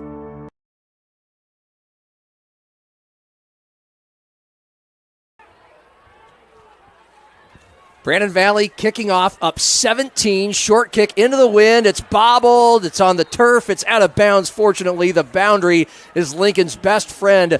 Javen Augustus couldn't come up with it. Out of bounds. But so he touched it, John. So they're going to get the ball at the 11-yard line here because it bounced, he touched it, then it went out of bounds, which means it's not a penalty, and they'll get the ball at the 11-yard line to start this drive. Right, yeah. Had the kick gone out of bounds without touching him, it would have been Lincoln at the 35. So it's just been a mistake-filled night with these Patriots. The first time they've really been challenged, and now their backs are squarely up against the wall. Down 24-7 to third-ranked Brandon Valley. Patriots are ranked number 2. We have 5 minutes remaining in the first half. And the Patriots now have 1st and 10, a First Dakota first down from their own 12. Right to left, far hash, Roach in motion in the backfield. Shotgun, and here comes pressure from the right. Schroeder is in trouble, and he is sacked. Schaefer is sacked back at the 5-yard line. The Lynx bringing the kitchen sink on every play. Evan Gray, their leading linebacker, with that takeaway. Well, now you're not even getting cover zero blitzes. You're just getting the D-line dominating a pulling guard there. 6-yard loss back to the 6. Not a takeaway, just a sack. Brandon Valley showing blitz once again. 2nd and 16, Lincoln. Schaefer looks back at the offensive coordinator, Eric Struck. He is standing at the 1-yard line in the pistol. Josh Myers is his tailback just to his left. 2 wide out left. 1 to the right. A handoff to Myers. He has some room right then left, bowling ahead to about the 10. And a nice gain to give Lincoln some breathing room. But it's just 4 yards, and it is still 2 yards behind the original line of scrimmage. Lincoln 3rd and 12. The Patriots just 1 of 4 on 3rd downs today. That was a 79-yard touchdown pass. Shotgun again for Schaefer. Looks back at the sideline to get the play call. 2 wide right, 1 to the near side left. Lynx going right to left. 4 down linemen, now 5 for Brandon Valley. They've been blitzing on almost every play. Schaefer taking this down to 10 seconds on the play clock. Still looking back, now looking to take the snap. Big play with Lincoln down by 17, 5 on the play clock. Plourd, the tight end, out to the right side. Here comes a blitz from all sides. Screen pass completed at the 10-yard line. Past a defender, 15, but short of the first down. Tackled at the 18-yard line. Josh Myers was finally corralled by Gunnar Swift, one of the best linebackers in the state. Lincoln is 5 yards shy of the first down. Jared Fredenberg will opt to punt from his own 18-yard line, down by 17. Yeah, and again, it was a pretty good play call with a screen on 3rd. Coach Struck's got to be a little cautious from here on out, calling that on 3rd down. But with a corner blitz to the same side as the screen's going, it was a good call. The linebackers just did a really good job of meeting those linemen and not giving up upfield. Lincoln, another bad snap on a punt. It's through the legs of Knoll. He's in the back of the end zone. He escapes one defender. He gets the punt off. Plenty of wind behind him to the right side. Fielded by Landon Delaney, who falls to his knee as he caught it on the far hashes at the 45-yard line. Even on what are considered the most routine, boring plays in football, wacky things continue to happen in this game, and usually not in Lincoln's favor. That was their 4th punt in 5 drives, and now 3 times they have had issues on the snap. Twice it has gone into the end zone. Once high over Knoll's head, another time through his legs because it was low this time. Each time he miraculously got the boot away, but now Brandon Valley again with great field position, up 24-7, 2:41 remaining 3rd quarter from the Lincoln 44. A handoff to the right side, evading a tackler past the line of scrimmage, and Gus Scott tripped up to about the 36 and 8-yard gain, and Brandon Valley just keeps marching down the field. Yeah, and the one thing you normally see from Coach Fredenberg defenses are really disciplined players that understand they need to be in their gap and they need to fit their blockers so that the next guy can make the tackle. And you're starting to see guys start to do their own thing where right there they blitz the outside backer. Normally he fits that puller right at the line. He gets upfield, and it gives Scott a huge lane to get 8 yards. 2nd and 2 Lynx, near hash from the Lincoln 36, left to right. 2 wideouts left, close to the line. Knutson looks there.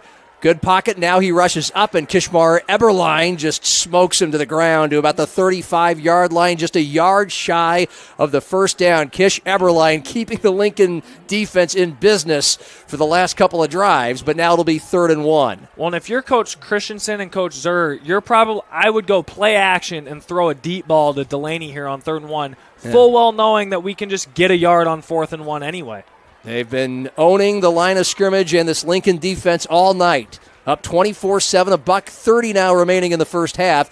3rd and 1, the Lincoln 35. The Patriots showing blitz. They have 7 at the line. Knutson is sacked in the backfield. He looked left, and guess who? Kish Eberlein with the sack, a 3-yard loss. It'll be 4th down. Well, if you're going to throw the ball there, why not max protect and put the SDSU commit on an island with a corner and give him a chance? Instead, you send 5 guys out, and Lincoln blitzes, and they get home. And Brandon's best asset is their run game. When they play action, teams fly downhill, and that's what gets Delaney behind teams. Whereas when you just send all 5 guys out, now your quarterback's a little bit uncomfortable because that play action buys him that half second of time that he normally doesn't have. So the Patriots call their 2nd of 3 timeouts in the first half. Brandon Valley has all 3 of theirs. 1:04 remaining in this 2nd quarter. A 24-7 Brandon Valley lead. The Lynx scored on each of their first 4 drives. They missed an extra point on the first. 3 consecutive missed 2-point conversion tries. could loom large, but the Patriots have shown no signs of striking back. The only time they did that was after Brandon Valley opened the game with a touchdown drive on their first possession. Lincoln on its second possession, a 79-yard touchdown bomb on 3rd and 18. Schaefer to Akasi, their only points and really their only productive play of the night. And now, off the timeout, 1:08 on the clock in the first half. BV up 17 from the Lincoln 38. It is 4th and 4. Patriots with 4 down linemen. Knutson from the gun, fakes a handoff, throws right. It's caught. First down, Delaney at the 27, near hashes, tackled ahead to the 25. A 13-yard gain for the Lynx and a First Dakota first down with a minute left in the first half. And that was a really gutsy play call because with all 3 timeouts, I think I would have punted there, tried to pin Lincoln back. And you've seen the snaps with Lincoln where if you can get a punt off again, you're probably getting a safety or a stop. But instead they convert. Now they have the chance to score and get the ball at a half. Lynx first down to the Lincoln 26. Knutson looking left, throwing left into the flat, and it's incomplete.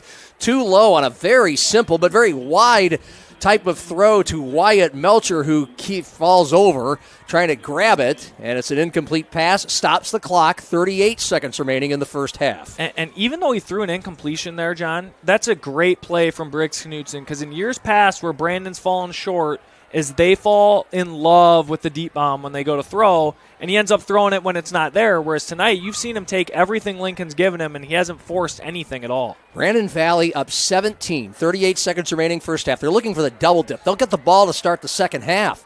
2nd and 10 from the Lincoln 26. Near hash, left to right. Delaney in motion, wide right. Knutson looks over the middle. Pressure from his left. He rolls right, looks downfield, tucks and runs out of real estate at the 22 as Luke Kremke's the defensive end for Lincoln was hot on his tails. Or tail, he has just one. So it is a 5-yard gain to the 21. Clock stops with 31 seconds remaining in the first half. And you saw him trying to get Delaney on a deep ball down the sideline there, but Knutson had a little bit of pressure, and by the time he had to escape the pocket, Delaney had already stopped running, so he just runs out of bounds, saves him timeout by getting out of bounds there too. 3rd and 5, 3rd and 5 for the Lynx. They are 51% coming into the game on 3rd down this season. Successful tonight.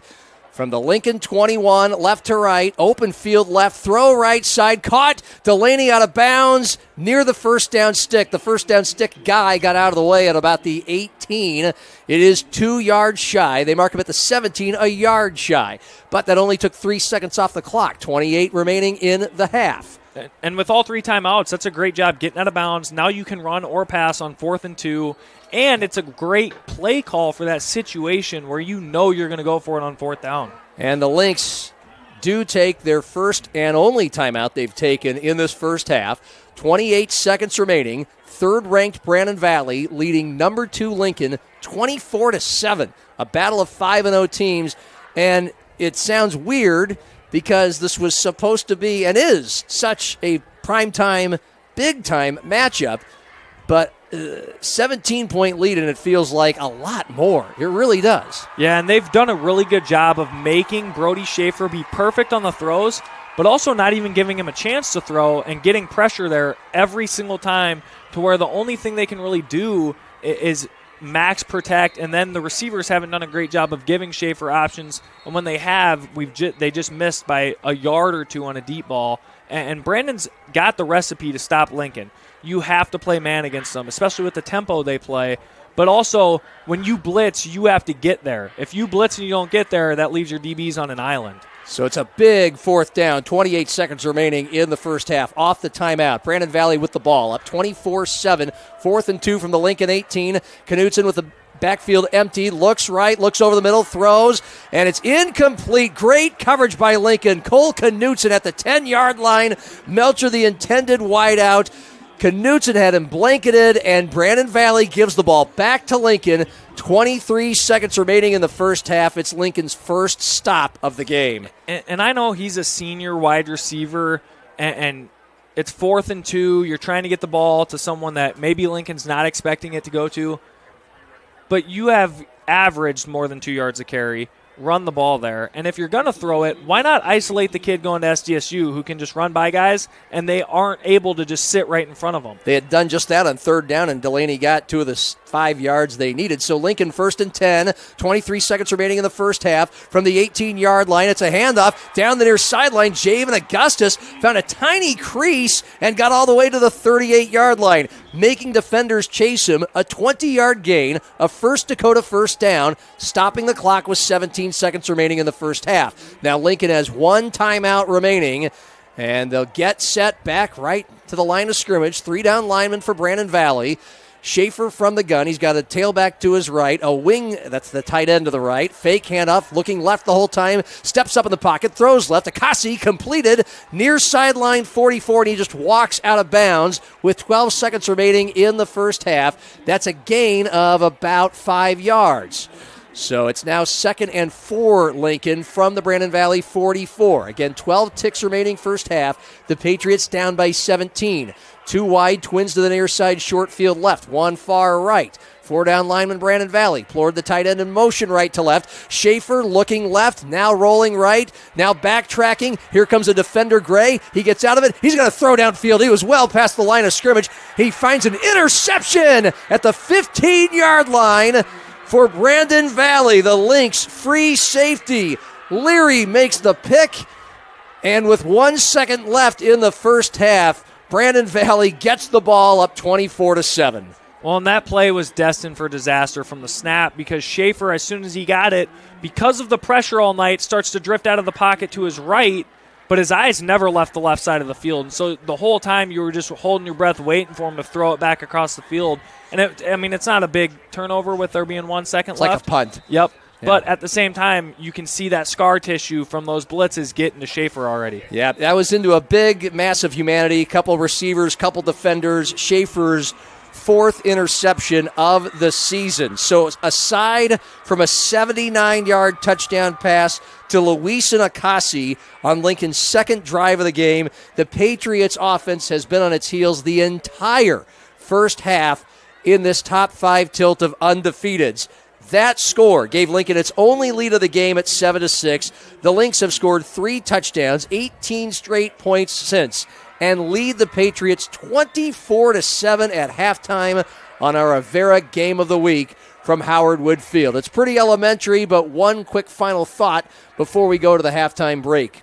Peyton. I think Brandon's done a phenomenal job of making Schaefer be perfect, and he hasn't been. But not only that, they've also made it to where now they don't have to blitz and he's going to escape the pocket because they've gotten home so much. And that's the biggest thing is can they get Lincoln in that scenario where Schaefer's panicking, they get their offense back out on the field and they can run the ball and just control the clock the rest of the game. Brandon Valley will have the ball to start the second half. What a big-time possession that will be. It is halftime. We have some scores from around high school football, a look into our local college football games tomorrow, stats from this game, and the illustrious, coveted Lincoln High School Marching Band, all coming your way at halftime on our Avera Game of the Week, with third-ranked Brandon Valley leading number 2 Lincoln 24-7 from Howard Wood Field in Sioux Falls on Fox Sports 98.1, Outlaw Channel 13.2, Metrosports.tv, and DakotaNewsNow.com. Back to school means back to routine for you and your family. Make Dakota News Now part of your routine every morning from 5 to 7. And I'll have your first alert to whether you need a coat or a jacket or some extra time to get to work. Your first alert to the news that happened overnight and what to expect for the day ahead. Dakota News Now, your first alert station.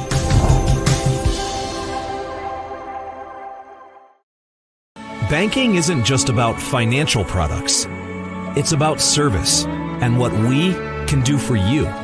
Those personal touches are at the core of who we are at Central Bank. Decisions are made locally by people who get to know you. And while a lot has changed since 1877, we're still committed to our customers and to being the best bank in every community we serve. Central Bank, member FDIC. Jackrabbits don't wait to see what the future holds. They build it. At South Dakota State University, the next generation's leaders are preparing to launch. They're focusing on growth, and they're reaching new heights of excellence across vital industries. SDSU is building something greater for South Dakota and the world. Join us. Josh and Emily are visiting Emily's parents this weekend, where Josh will propose. He's nervous, but not about the ring. Well done, Josh. Well done. Chase is proposing to Ashley at the resort where they first met. Ashley was vacationing with friends, but Chase ended up being her best friend of all, plus some. Every diamond tells a story, but there's no story like yours. And there's no diamond like a Greenberg's diamond. Greenberg's Jewelers, a cut above the rest. In nursing, where you work matters. At Avera, we build Team Green around you. With a culture that values and supports you. Leaders who listen and care about your success. And benefits to reward the great work you do. The grass is greener at Avera. So join Team Green. Learn more at avera.org/careers.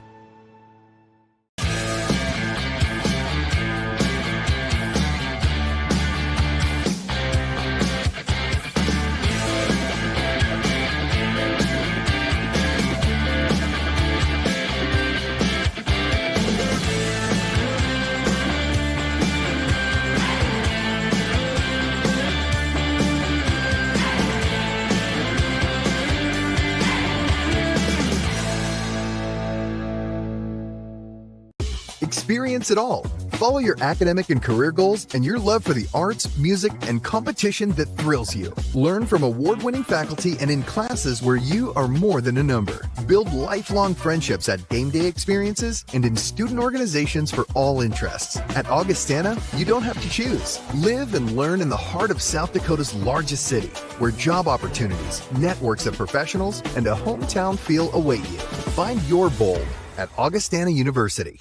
Starting the first bank in South Dakota was the easy part, earning the confidence of local farmers, helping families account for their dreams, and securing the future for countless businesses took us a little longer. We owe it to the hard workers, big dreamers, and forward thinkers out there. Thank you for making South Dakota a great place to call home.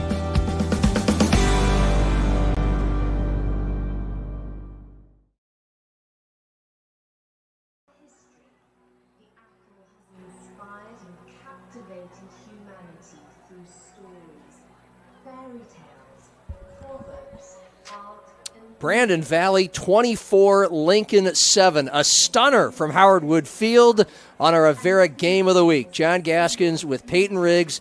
These teams are 5-0. Lincoln is the number 2 team in the state. Brandon Valley at 5-0. You could arguably say, if not definitively, they're unproven coming into tonight. They proved a lot in that first half, Peyton. The total yardage in this game, 165 to 113 in favor of Brandon Valley, but that has a lot to do with some short fields because their defense is dominating Lincoln's offense so much. They're forcing punts. There have been 3 bad punt snaps, 2 low, 1 high, and 2 of them in the end zone. This has given the Lynx some fantastic field position, and they have scored on all but one of their first half drives. They failed to gain points after touchdowns on each of those first 4 touchdown drives.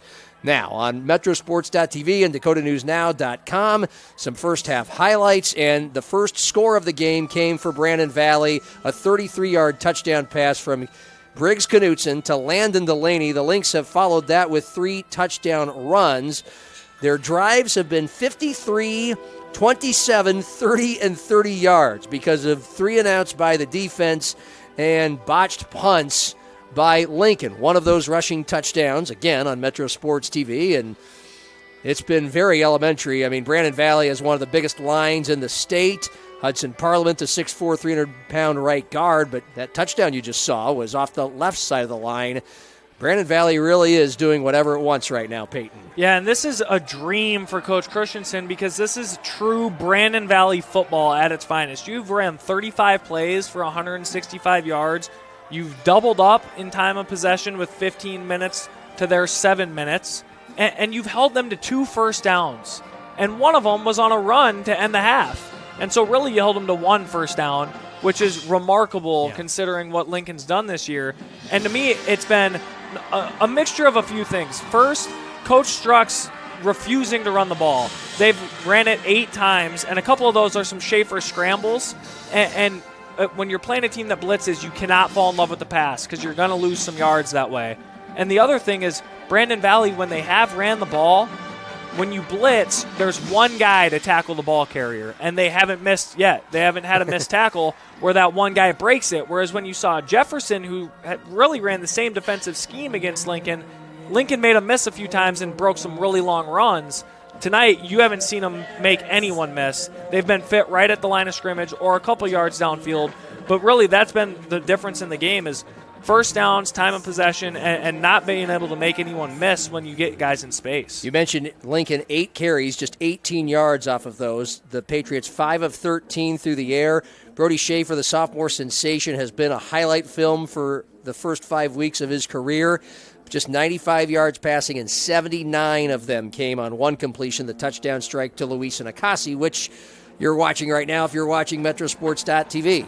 Well, and to even make matters worse for Lincoln, John, you said 95 yards. You were giving him 14 there because he's actually 3 of 9 for 81 yards, which he's 2 of 8 for 2 yards outside of the one pass to Akasi. Now, that's a little skewed because he's missed a few balls downfield, but I think if Schaefer can get into a rhythm with some quick slants and get him some confidence, then they can really move the ball a lot easier. But right now, their only pass plays are shot plays or screens where they're outnumbered. Again, it's Brandon Valley 24, Lincoln 7. The Lynx to get the ball to start the second half, about 12 minutes away from this very moment. And meanwhile, the Lincoln Marching Band, you see them on Metrosports.tv, or you might be hearing them on Fox Sports 98.1 as we roll through some 11 AAA scores from around the state. And the big stunner right now, besides the one we have here, is Rapid City Central shutting out Washington 3-0. That's a final. That was the early game at O'Hara Stadium tonight. The Washington Warriors with an almost inexcusable loss. Congratulations to the Cobblers, but this one is going to be a long bus ride for Ryan Evans and the Washington Warriors. Yeah, and that trip out to Rapid for so many teams in the past few years has been how can we not only give our starters some confidence in this game, but get our younger guys some reps too, and to get shut out by a team that you're probably expected to go in and beat pretty handily, I mean, that's one that you're going to lose a lot of sleep after that game. Every game we have in 11 AAA is lopsided tonight. Jefferson took care of business tonight against Rapid City Stevens at Howardwood Field, 56-13 in the early game of this doubleheader on Jefferson's homecoming. It was 49-0 at halftime. Harrisburg shuts down Roosevelt, 49-13. That game in Harrisburg tonight. The Tigers are ranked number 1, and they're now 6-0. And fifth-ranked O'Gorman, 1-4 coming into tonight's game.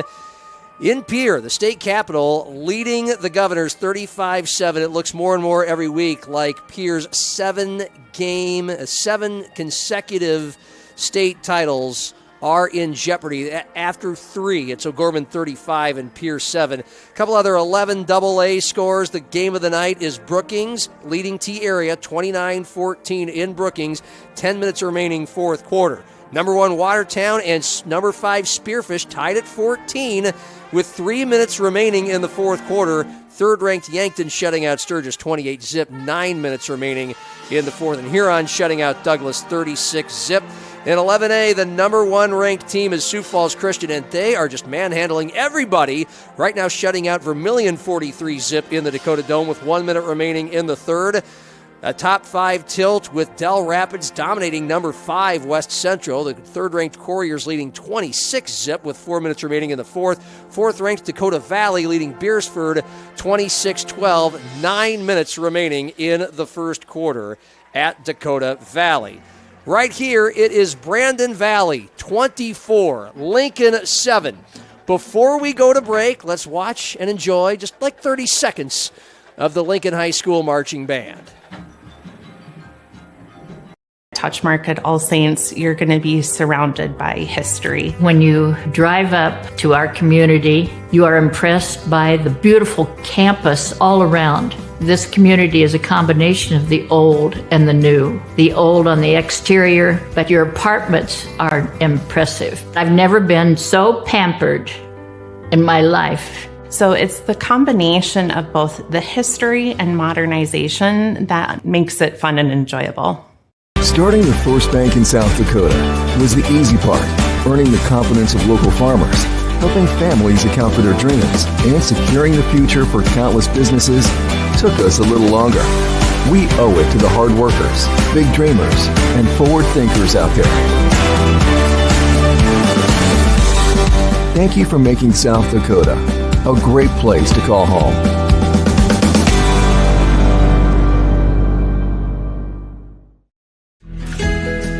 Finding a place to belong is everything.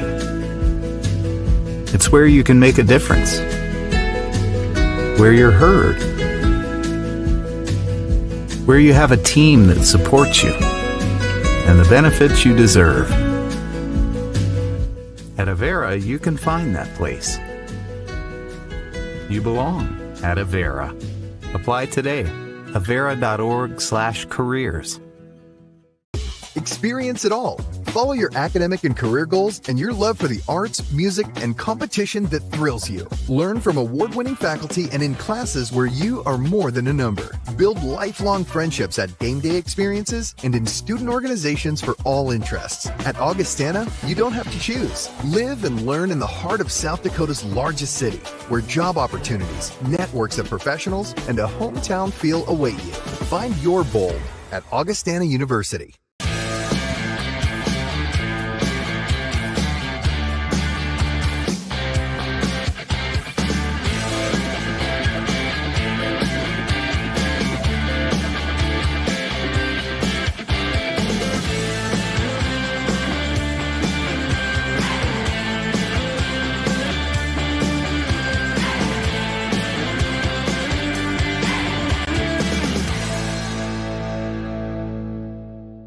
What does First Alert coverage mean to you? It's your first alert to breaking news, because when news happens, you shouldn't have to wait.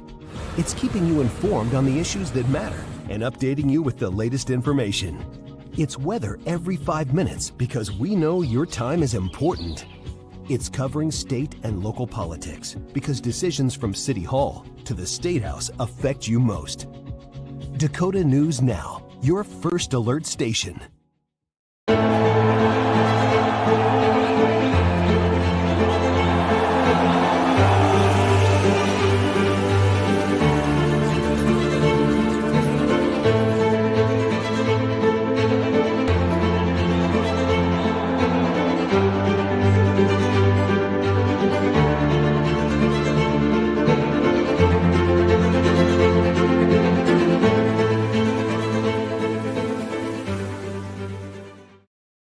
Banking isn't just about financial products.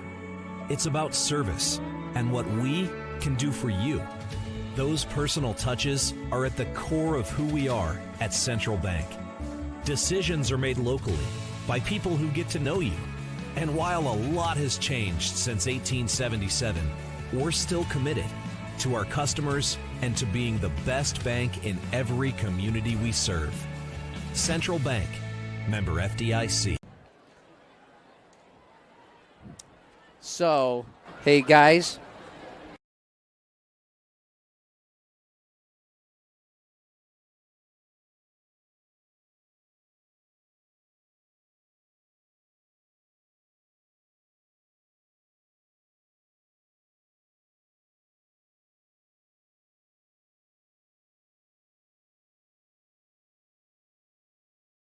Vera game of the week. Number 3 ranked Brandon Valley leading number 2 Lincoln at 24-7 from Howard Wood Field.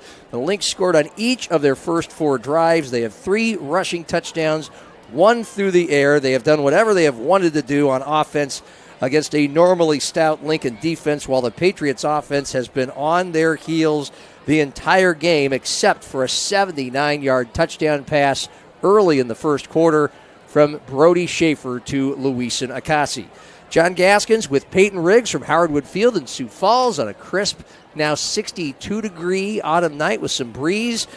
And a look ahead to tomorrow's college football action, considering that we still have at least 5 minutes until kickoff. The Lincoln Band, all, 150, 200 of them just left the field after another spellbinding performance. And let's start with the number one team in the FCS, Peyton, the South Dakota State Jackrabbits, coming off the bye at a nemesis.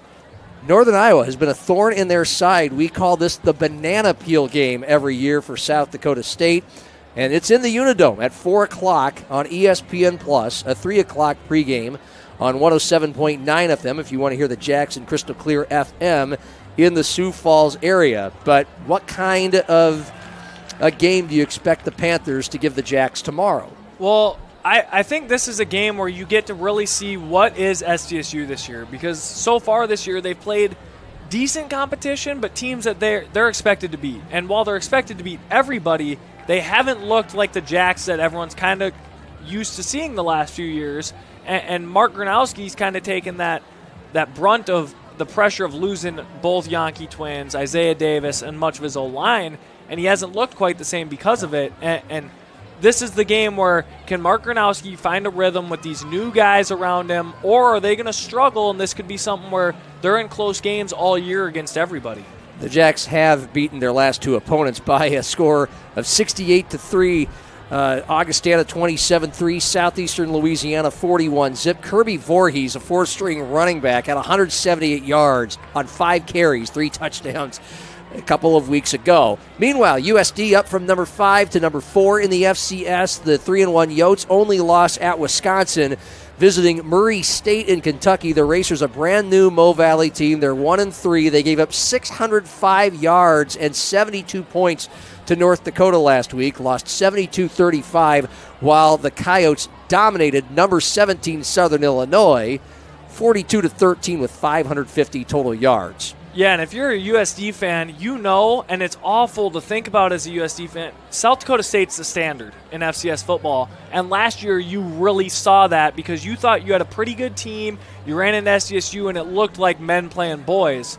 This year, USD looks like they went out, they saw what they needed to improve on, and they went out and fixed it. And I wouldn't be shocked to see USD pull off some stunners this year and be an FCS contender. Man, they looked dynamite last week in a top 20 showdown in the Dome. Meanwhile, in Division II, Augustana hosting Minnesota Duluth tomorrow, 1 o'clock at Kirkaby-Over Stadium, while the University of Sioux Falls visits 7th-ranked Mankato. The Mavs are 5-0. That's a game, of course, you can hear on Fox Sports 98.1, AM 1230, and KWSN.com with a 1:30 pregame and a 2 p.m.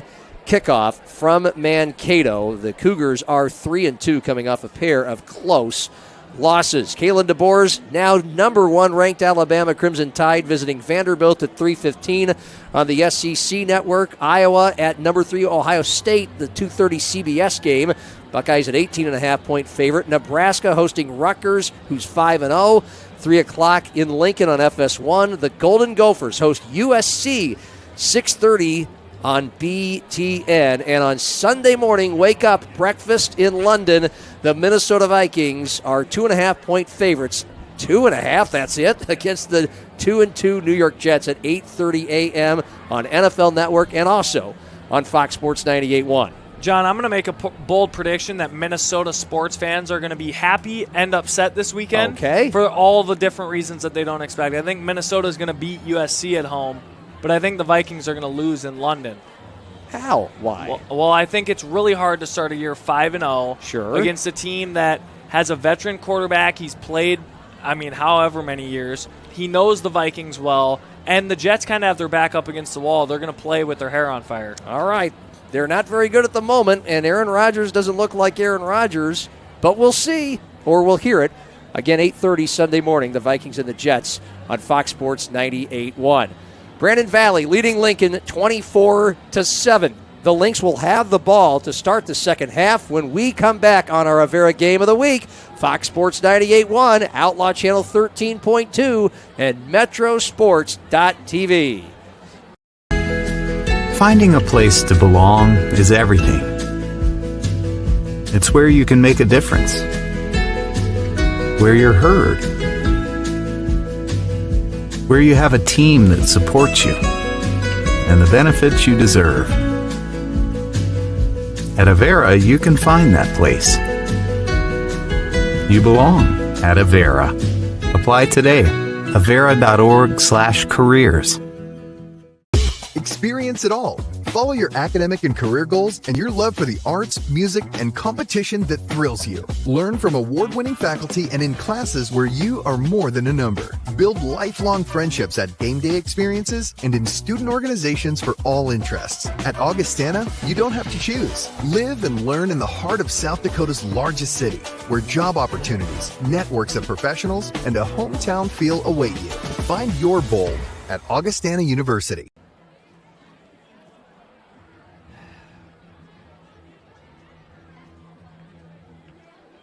Second half. Howard Wood Field, Avera Game of the Week. Fox Sports 98.1, Metrosports.tv, Outlaw Channel 13.2, DakotaNewsNow.com. Number 3, Brandon Valley, leading number 2, Lincoln. A matchup of 5-0 teams at Howard Wood Field. Beautiful night. Temperatures in the low 60s. It's breezy.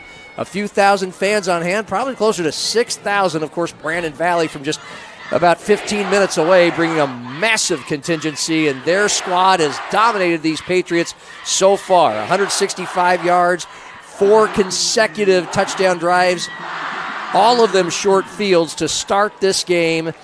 And Lincoln, aside from a 79-yard touchdown pass in the first quarter, has had very little to show on offense. And Brandon Valley, who won the coin toss, deferred to the second half, gets the ball and a chance to extend its 17-point lead right out of the gate. John Gaskins with Peyton Riggs. Lincoln kicking off. They are in their scarlet red jerseys and pants, giant white numerals, white helmets with the Pats logo. Brandon Valley white jerseys, black pants, black numerals, black helmets. Edison Knoll kicking off right to left to start the second half for Lincoln. He is right-footed, and he has about 15 miles an hour of wind behind him. End over end, right to left. It's taken at the 1-yard line. Delaney angling left 10, 15, sidestepping of a defender and getting past him 20, 25, and finally rumbled from behind across the 30 to the 32 by Edison Knoll, the kicker. But an exciting 31-yard return by one of the faster football players in the state, Landon Delaney. And here comes the Lynx offense, already up 24-7 and just basically naming its numbers so far against the Patriots. And we're going to learn really quick what both teams are made of and how tough is Lincoln, because they've shown so much flash, but are they a tough team? And how can Brandon play with the lead? Are they able to sustain what they've built, or are they a team that could end up going 3 and out and giving up leads? Briggs Knutson, the quarterback, handing it off to Levi Veskrina off the left side, corralled in the backfield initially, but gets through the shoestring tackle, dives ahead to about the 33 for a 2-yard gain. Kish Eberline has been everywhere from the nose guard spot for the Lincoln defense. Yeah, I mean, what adjustment would you make for Lincoln's defense? Well, right off the bat, the one thing I noticed just off the first play, and yes, it's only the first play, but Lincoln looked like they were flying to the ball there. Whereas all first half, it felt like they had to make the one guy had to make the tackle, and there wasn't much pursuit from everyone else. 2nd and 8 Lynx from their own 33 after the First Dakota first down gain of 2 yards. Lincoln has 5 down linemen. Shotgun Knutson. Play fake. Looking left. Looking over the middle. Scrambling right with chase from the left. Past a defender 30. Across the 35 and then knocked down at the 38 on the near numbers. Kish Eberline again with a tackle. It is a gain of about 4 yards to bring up a massive 3rd and 4 a minute into the second half. Brandon Valley leading by 17. And you're just not used to seeing Lincoln, this dominant team the last year and a half, miss wide open tackles like that in the open field. That's what's made them so great defensively. And there are Briggs Knutson, who's not known for running much, gets out of the pocket, makes the outside backer miss for a 5-yard gain. 3rd and 4 Lynx, first possession, second half. From the Lincoln 37, near hash, left to right. Lots of men at the line of scrimmage. Tight set. Knutson steps back, throws. What a grab by Landon Delaney. First down at the 44 to the 45 and out of bounds. A great one-handed catch and corral. Ran out of real estate, but a 9-yard gain, a First Dakota first down for the Lynx. Well, and Brandon's shown they love this pass concept with the 2 mesh routes underneath from Delaney and the backside tight end, and then they swing their back on a wheel route, and it puts that flat defender in such a bind of who do I go to. And really on 3rd and 5, you should let the back catch it, rally up and tackle. But because they've struggled tackling and they've thrown it to the back a few times, he jumped it and it got Delaney open. Delaney 5 catches, 61 yards, 2 touchdowns. It's 1st and 10, a First Dakota first down for Brandon Valley from its own 46. Handoff, tailback, and Veskerna. Scott goes right, cuts left, jukes a defender, dives across the 45 of Lincoln to the 44. Nearly 10 yards. They move the sticks. It is a First Dakota first down. And you see Coach Fredenberg kind of take his headset off and just kind of shake his head a little bit because, again, you see an outside linebacker who Brandon's letting penetrate the backfield because they know when they pull, they've got a guy for him. He's getting too far upfield, and it gives a huge lane for the running backs to just gash up the seams. 2 minutes into the second half. It's 24-7 Brandon Valley, the lead in the ball. Now from the Lincoln 43. Near hash, left to right. Delaney moving toward the play. Before the snap, Knutson play action over the middle. It's upstairs. It's incomplete. At the 18-yard line between the hashes and the numbers, man coverage. The throw was too high, but it was also beautiful coverage by Lincoln cornerback Jameer Bird. So it looks like man coverage, which at this point you would think Lincoln has gone to that because of the fact that they haven't really stopped the run much. They were actually in cover 4 there, and I'm really impressed with Knutson able to recognize that because the safeties drove on the under routes and he was able to throw the post over the top. 2nd and 10 Lynx from the Lincoln 43 near hash. Left to right, 2 wide left. A pair of tailbacks to the left side of the quarterback. Handoff to Veskerna. Sheds tackles across the 35 and then just motoring ahead to the 32 on the near numbers, dragging a couple of Lincoln defenders with him. Boy, these Brandon Valley running backs, they can move right through a tackle. They can make guys miss. That's a beautiful gain. Another First Dakota first down, a gain of 11. Yeah, and it's really been the difference in the game is Lincoln's lack of ability to move the ball and make guys miss, and Brandon's ability to always make the first guy miss, run through arm tackles, and get 6-7 yards a carry. Brandon Valley, a team averaging 36 points a game, under 300 yards total, but doing it so efficiently, averaging 5 yards a carry with a massive offensive line. A First Dakota first down from the Lincoln 32. A handoff, Gus Scott moving through some blockers off the right side. 30, 25, and again just dragging defenders all the way to the 21-yard line. Another First Dakota first down. 3 consecutive 11-yard runs for the Lynx between the tackles. And now a Lincoln defender on his back at the very end of that play at the 21. So the Lynx continuing to dominate this game. Clock stops, 8:52 remaining in the third quarter. It's number 3 Brandon Valley leading number 2 Lincoln 24-7. Isn't stopping the Lincoln students from enjoying themselves down below. Well, and John, I think personally that when Brandon throws the ball like they did on first down a couple plays ago and then is still able to get 10 and 15 yards a carry right after that, like that's Brandon, that's almost more demoralizing than lining up and running it every play because you give them a little bit of false sensitivity and hope, and then you just gash them twice in a row, and they could just run this outside power the rest of the game if they wanted to. The injured Lincoln defender is nose guard Kish Eberline. He gets off his back and walks to the sideline on his own. At least when it comes from a tackle standpoint, being near the ball, he's been Lincoln's MVP on defense this year from the very layman eye.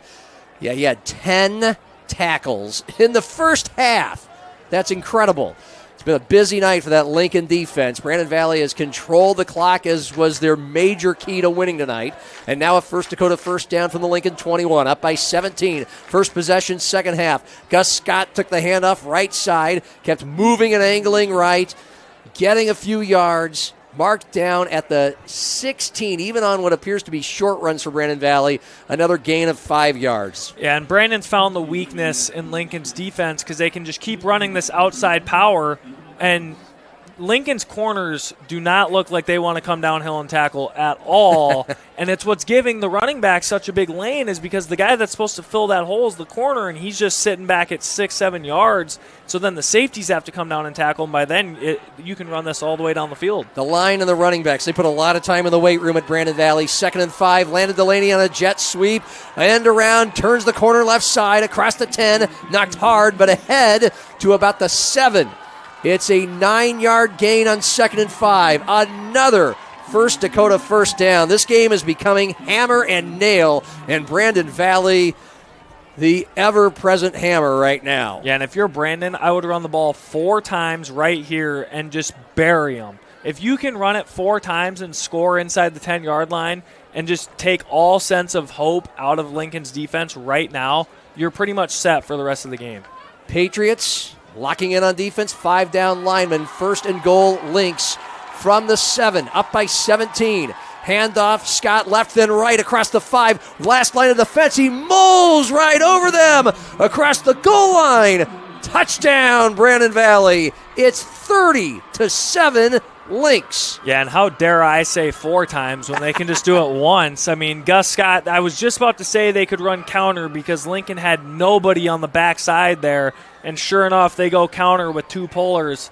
And Gus Scott's just man-to-man on the free safety, and he runs right through that tackle. I mean, Lincoln's DBs and secondary has really been the weakness tonight because, one, they've had to tackle every play, and now it's starting to wear on them where they don't want to do it anymore. So the Lynx, it's a fake PAT, and the kicker throws it to the end zone. It's caught. It's called good. It got out of his grasp, but he had possession in the back of the end zone. That's the tight end, Colton Welch. Gus Scott, the kicker, threw the 2-point conversion. And so Brandon Valley now up 32-7 with 6:48 remaining in the third quarter. Now the Lynx were 0 of 4 on either 0 of 1 on PAT, 0 of 3 on 2-point conversions. Now they are 1 of 4 going for 2 in this game. Well, and again, if they want to go for 2, they can just line up and run the ball. I mean, they've shown that. I knew you'd say that. They've shown it. All game long. Running a fake extra point as your 2-point conversion, one, it's a little bit like, we're dominating this game, let's have some fun. But it's also, you have to be a little leery of that because you've been playing about as perfect as you can, and you know you're going to run into a team like Lincoln or Harrisburg or Jefferson again down the road that are going to see that, and if they get up, they're going to do the same thing. And so you kind of have that gamesmanship and a little bit of humility of we're up, but I mean, maybe not as much flash. Let's just run it right out. But maybe I'm wrong. It's a layman observation. You've shown a card as well. I mean, I don't know if they've done that yet this year, but they took another thing out of the bag. If I know Coach Fredenberg and he gets another shot at Brandon Valley and they get up, they will not stop because and I mean, just coaches in general. When you have someone run a fake extra point, you kind of get a little bit petty the next time you play them, and any chance you can, you're taking shots at them. For now, it's Brandon Valley leading 32-7. The kickoff left to right, fielded far, numbers at the 20, up ahead to the 30, and now skirting, running backwards, running to the right, running wide to the near side of the field. A nice recovery for about 5 extra yards that covered 60 yards of football field for Javen Augustus. It was entertaining, and Lincoln has decent field position as he went out of bounds at the Patriots' 37-yard line. That Brandon Valley drive, the touchdown to start the second half, spanned 5 minutes, 12 seconds. Went about 70 yards. Once again, a rushing touchdown. They have 3 of those on their 5 scores tonight. And the Lynx now up 32-7. A battle of 5-0 teams. 62 degrees, about 6,000 on hand at Howard Wood Field for this premier showdown that's been all BV. And the Patriots start at their own 37. A handoff. Josh Myers, the tailback. Left, then cuts right. Takes defenders for a ride. Up ahead and stretching to about the 38. Down the near hashes. A nice First Dakota first down gain to the 43, I should say. Started at the 37. 6 yards. And it's 2nd and 4. Quickly, handoff Myers again. This time he's tackled in the backfield. Several different Lynx converge. The first arms that I saw around him was Austin Dowd for Brandon Valley. And it'll bring up a 3rd and 3 from the 44. And the Patriots get right back into it. They're going at breakneck speed, which they obviously need to do, down 25 mid-third. Schaefer, the sophomore, standing at his own 40 from the gun. He moves up gives his line a couple calls. He has a tight end, 2 tight ends to the left, single wides each side. And it's a toss pitch. Myers in the backfield sheds 1 tackle, but can only get past 1.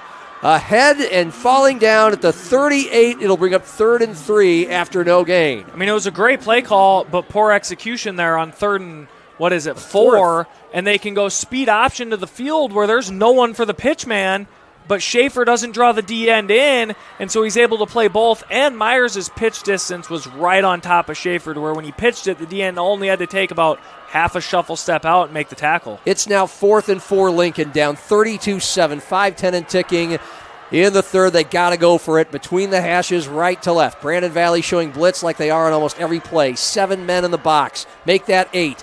Schaefer from the gun, looking left, throwing left. It's caught. Akasi sliding at midfield. He dropped it.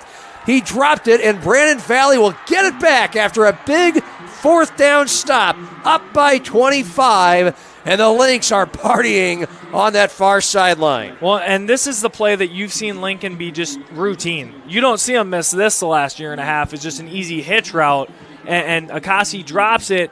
And now, as Coach Fredenberg, you're not even worried about winning this football game anymore. You're worried about how can we keep our locker room together to where we can dig in and fight as a team, and you're really going to see who your leaders are and who the guys are that you can rely on when things get tough.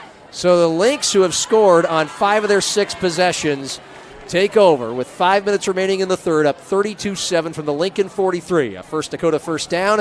Knutson from the gun, hands it off. Levi Vesker now, big room up the left side, down the middle. 35-30, flag flies at the end of the play that ended at the 30. There's some pushing and shoving and some jawing. And it's only our 4th flag of the game. But these teams are getting chippy. Well, and the one thing is every time there's a little bit of a scuffle, Veskerna seems to be involved. And other teams are going to see that and kind of poke the bear a little bit to see if they can draw some flags on him in the upcoming weeks. But the penalty is a face mask on Lincoln. And it appears to be, it's a 15-yarder. I mean, that's just a gut punch. Already, Brandon Valley got a First Dakota first down on a 13-yard run between the tackles. I mean, the Lynx, most of their offense tonight, running between the tackles and tack on 15 more. And I wouldn't even say it's between the tackles. I would say it's between the tackle and the guard. Yeah. I mean, they're running off outside power, and it's 15 yards a carry anytime they want. It's like they get bored doing it and call a different play, and they're like, 2nd and 11, sure, let's just get 15 back. And the running backs look so good doing it. They can shift. They can run guys over. Veskerna and Scott have been dominant tonight. And Brandon Valley now with a First Dakota first down at the Lincoln 15, right back in the red zone, up 25. About 4 minutes remaining in the third. The Patriot defenders are scrambling to the line of scrimmage. Here's another handoff. Veskerna, left guard, angling left, and again a shoestring tackle, but just a little extra muscle. Another yard or two to stretch to the 10 for about a 5-yard gain at the end of that play. And as an offensive guy, I love the high-flying offenses that score a million points. It's why I love watching Kalen DeBoer coach football.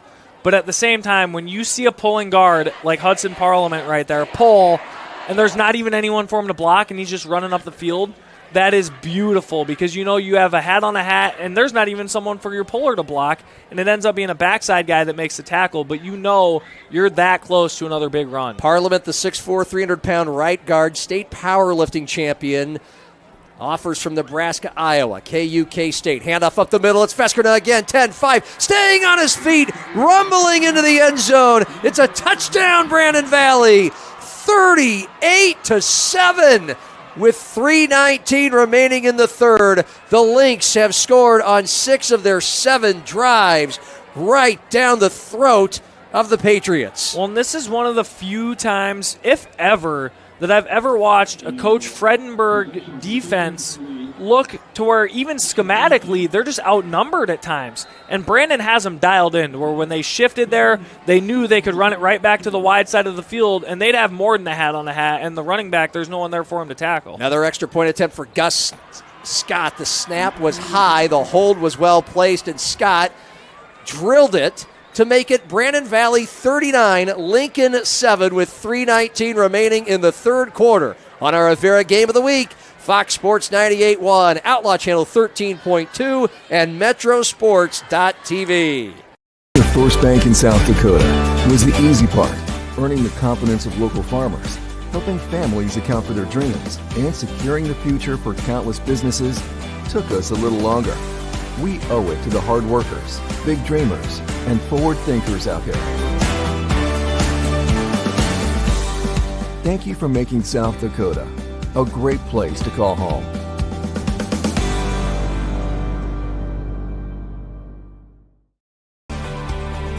Jackrabbits don't wait to see what the future holds.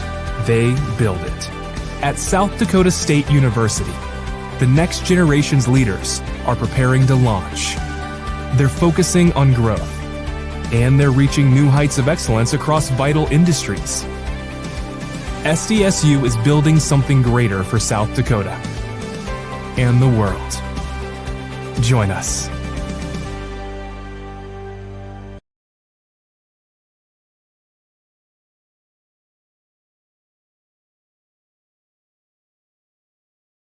Another Brandon Valley kickoff, another Lincoln return. Fumbled. This one, a lot of bodies as the Patriots moved it near the 40-yard line on the far side.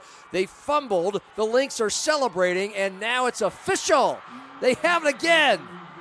Brandon Valley up 39-7, recovering the kickoff fumble was Dylan Williams, a linebacker for this Lynx defense that has shut down the Patriot offense and just...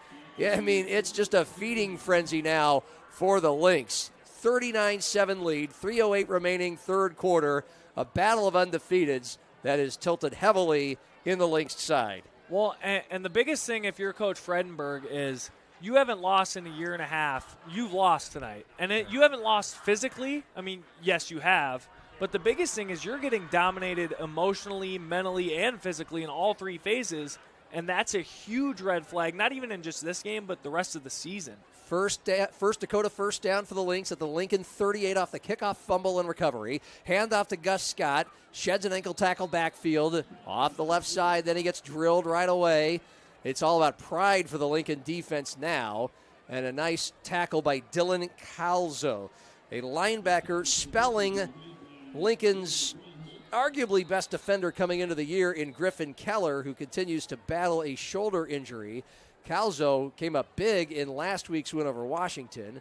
The whistle's blue here. A stoppage of play.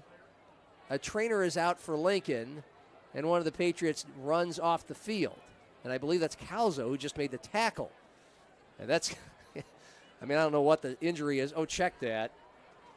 It's a different Lincoln player. These big block letters sometimes can be deceiving. I believe that was Gabe Bruns, a linebacker.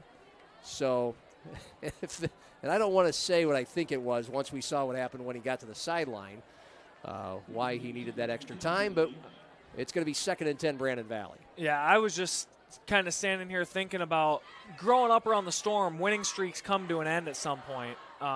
But the biggest challenge now is how can you get a high school team to respond to not just losing but getting dominated. Yeah, 2nd down and 10, Lynx, Lincoln 38, handoff up the middle, Gus Scott into a C and a pile of red jerseys.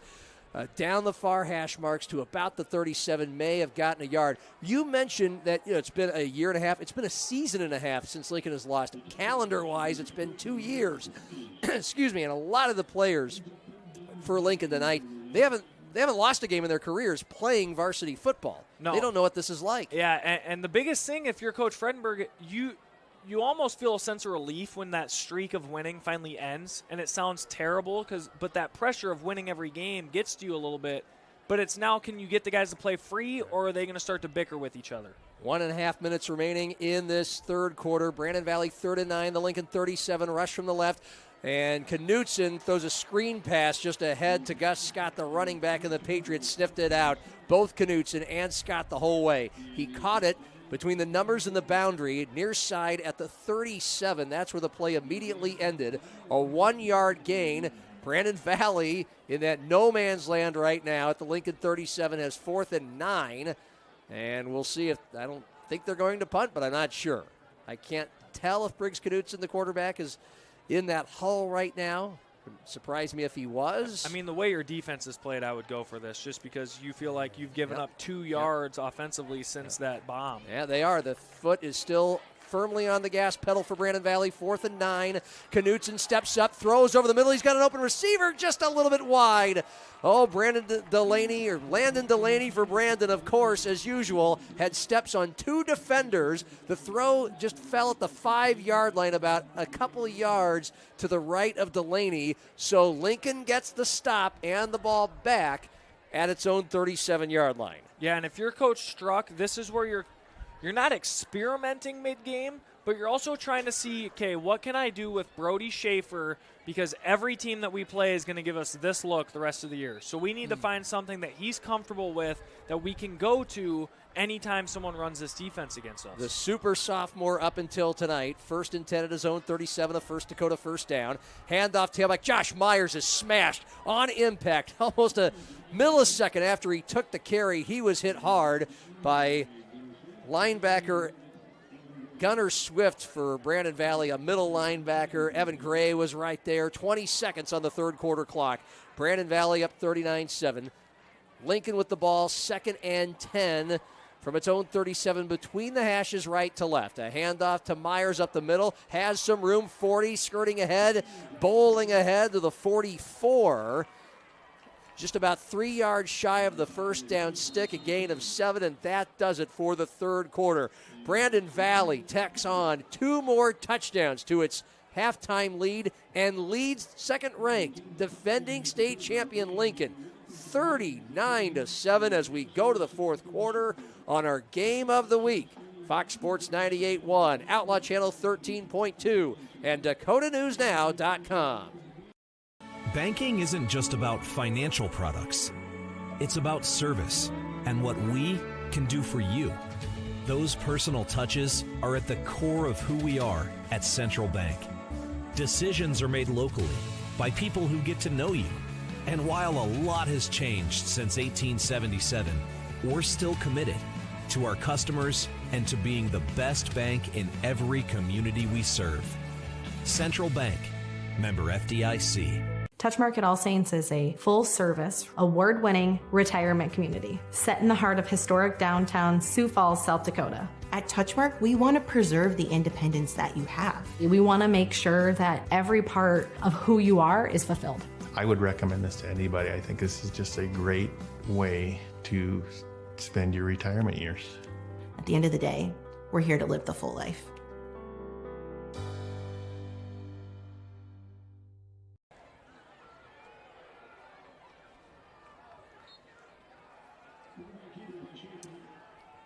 Fourth quarter underway.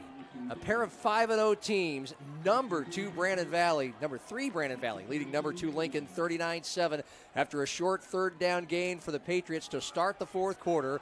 They have it now, a First Dakota first down at their own 47 left to right. They got 3 yards on 3rd and 3. Handoff, Javen Augustus, the backup tailback, into a Brandon Valley pile 2 yards behind the line of scrimmage at the 45. At this point in the game, Brandon Valley had led 24-7 at halftime. Both teams are just handing off up the middle. Running clock happens when a team is up by 35 points in South Dakota 11 AAA ball. It's a 32-point Brandon Valley lead, but both of these teams are running fast. Here's Brody Schaefer, speaking of running fast, down the far sideline, 30, knocked down at the 26. Boy, did he have a full head of steam, a gain of about 30 yards, the longest Lincoln run tonight, and the Patriots move right up to the line of scrimmage. Hopefully at some point we'll get to hear Peyton Riggs. I'm John Gaskins. Lincoln now over a minute into the fourth quarter. Play action, Schaefer is sacked in the backfield. Taken down by defensive end Makai Zocker. Brandon Valley in the Lincoln backfield a loss of about 2. Yeah, and I mean, Lincoln gashes them on a speed option where Schaefer keeps it and runs up the middle, but then they go play action, and Brandon's like, oh, we'll just blitz and get home anyway. It was actually a loss of 7. Schaefer on the keep on 2nd and 17. Up the middle from the 32 across the 30. into a linebacker, Dylan Williams' arms to the 28. Schaefer looks tired as he gets up after that play, even though Lincoln has spent a lot of time, its offense, on the sideline tonight. Brandon Valley has dominated time of possession, 25 minutes to 9 unofficially. And that just tells the tale of this game so far. Clock stops 2 minutes into the fourth quarter. A Brandon Valley defender on his back at the 20-yard line. And he is helped up just to, I don't know, may have been a cramp. Whatever the case was, trainer came out and he popped up about 5 seconds after the trainer got there. And the Lincoln offense and Brandon Valley defense trots back onto the field. Brandon Valley, through 3 quarters of play, 263 total yards to Lincoln's 126, and that's because the Lynx, they'd have a lot more if they didn't have so many short fields. That has a lot to do with their defense. Schaefer throws, right side, caught. Everett Starks near numbers at the 20, and then he's able to inch forward to the 15 and falls down ahead to the 13, a 15-yard gain, a First Dakota first down for Lincoln on 3rd and 13. Well, and John, we're 2 minutes into the fourth quarter, and Lincoln has more first downs on this drive than they did all game. They have 3 this drive. They had 2 in the first 3 quarters. That might be the stat of the night of all of them. 1st and 10 Lincoln, the Brandon 13 left to right. Hand off, tailback has room. 15, 10, Augustus finally runs into a defender and is tackled out of bounds at the 6. A nice 7-yard gain. Javen Augustus, the backup this week, the starter last week, and had a great game. 16 carries, 192 yards, and 2 scores against Washington. Josh Myers, who had an ankle injury at the end of the Jefferson win 2 weeks ago for Lincoln, starting tonight, having a hard time gaining yards. 6 on that play, 2nd and 4, and Myers is back in the Patriots' backfield. From the Brandon Valley 7, 3 minutes into the fourth quarter, Schaefer keeps it under his right rib cage. 5, getting good blocking, angling, and standing up into the end zone. Lincoln's 2nd touchdown of the game makes it 39-13, Brandon Valley. Well, and you saw it. They finally decided to use Brody Schaefer's legs to where they could match up hat on a hat, and if the guy that's there for Schaefer misses it all, it's a big gain or at least 5, 6, 7 yards. And they finally get a couple first downs and move the ball down the field. And it blows my mind at times how stubborn some coaching staffs can be when it comes to play calling, because if it's not working and you keep running it, it's not going to eventually just start to work. You need to adjust. And when a team is blitzing you all night, you need to be able to get a hat on a hat, and your best runner should have the ball, and Schaefer's obviously been their best runner. Lincoln's extra point attempt blown up. A bad snap. Edison Knoll had to track it down. The play dies when the ball dies at the 20-yard line of Lincoln.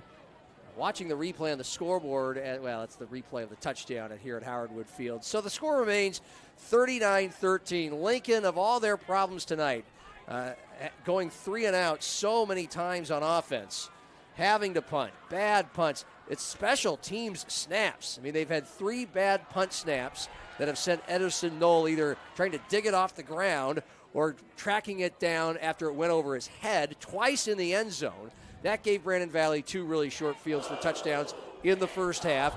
And now a botched snap on an extra point attempt. So another thing to clean up for Lincoln in practice this week. Well, and if I'm Coach Christensen over there, I'm challenging my team right now. How tough are you? Can we line up after we get the ball here and take off 5-6 minutes of this and end with a touchdown? Because that's really what they want to do here. If they can do that, that proves to me, okay, we got a pretty tough group mentally and physically that can withstand whatever is put in front of us. 8:52 remaining fourth quarter. If you're just tuning in, your jaw is dropping because number 3 Brandon Valley is leading number 2 Lincoln 39-13 in a game many felt Lincoln was the favorite, even though both teams are 5-0. Just such an explosive Lincoln offense and defense. 17 wins in a row dating back to the start of last year, defending state champs. Sophomore sensation quarterback, and the Lynx have just dominated. Kickoff left to right, end over end, landing over the head of a returner at the 15. He tracks it down at the 5 on the near numbers, returning right to left, and runs right in to a mean and angry Lincoln defender, shoved out of bounds at about the 10-yard line, and a flag flies as the returner and the defender went out of bounds. Well, and you've seen all night, really, the difference between Brandon's flying to the ball, playing hard and fast. Lincoln's trying to do that, but they're also taking it a step farther, getting 15-yarders. Yep, it is on the tackler who shoved and just kind of continued to usher Camden Christian, the ball carrier, the returner, out of bounds. Benjamin Burchett, a linebacker for Lincoln, a 15-yard penalty. And I don't quite understand why the clock's still running. I mean, it should have stopped at about 8:40, and it's gone all the way down to 8:07. And maybe the refs are just recognizing it now? Yeah, maybe. It's a 36-point game, so obviously it's now running clock in South Dakota high school football. And, yep, you are correct, Peyton, as usual, one step ahead. And so they, well, I don't know. They 26 points. Oh, 26, thank you, my goodness. So it's been a blur tonight, okay? I'll reshuffle the deck. It feels about like 56. Yep. 3 and 2. Okay, there we go. Take two. 39-13. Brandon Valley the lead. Once again, Peyton Riggs with a master class in an assist to the play-by-play man. And a nice set for Brandon Valley from their own 24, a First Dakota first down. Patriots get into the backfield, one of their better defensive plays tonight on another handoff. And you saw Brandon line up in an I formation there, which they haven't shown all night, and it doesn't give the running back as much time to see the hole and the puller enough depth. When they're in the pistol, the puller gets behind the guard and the fullback, and they both get through the hole. Whereas when you're in an I formation, they ended up right on top of each other there, and it's easier for a linebacker to shoot through the gap then. Yeah, it was the first time we've seen the eye from Brandon Valley tonight. 2nd and 11 from their own 23. Handoff up the middle. Veskerna shedding tackles, angling right. Tackled from behind to the 29, a 6-yard gain. As Brandon Valley continuing to try to wind this clock. We're under 8 to go in the fourth quarter. You saw Brandon there again. Show something different on first down. They lose a yard. Well, let's just go back to outside power because it's working all night. It's 6-7 yards. And even there, if he makes that corner miss, he's probably scoring. And so Lincoln's really got to get their corners to fly downhill into those gaps, but then they leave it susceptible to play action, whereas at this point in the game, you're not worried about play action. You got to make tackles for loss.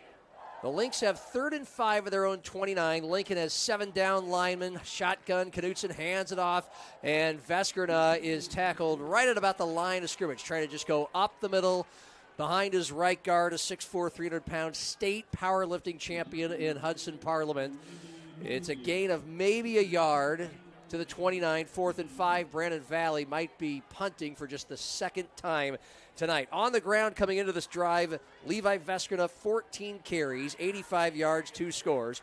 Gus Scott, the other running back, 14 totes, 58 yards, 2 touchdowns. And Brandon Valley going for it on 4th and 5. Up 39-13 from its own 29. Nope, Gus Scott is the punter, standing next to the quarterback, Knutson.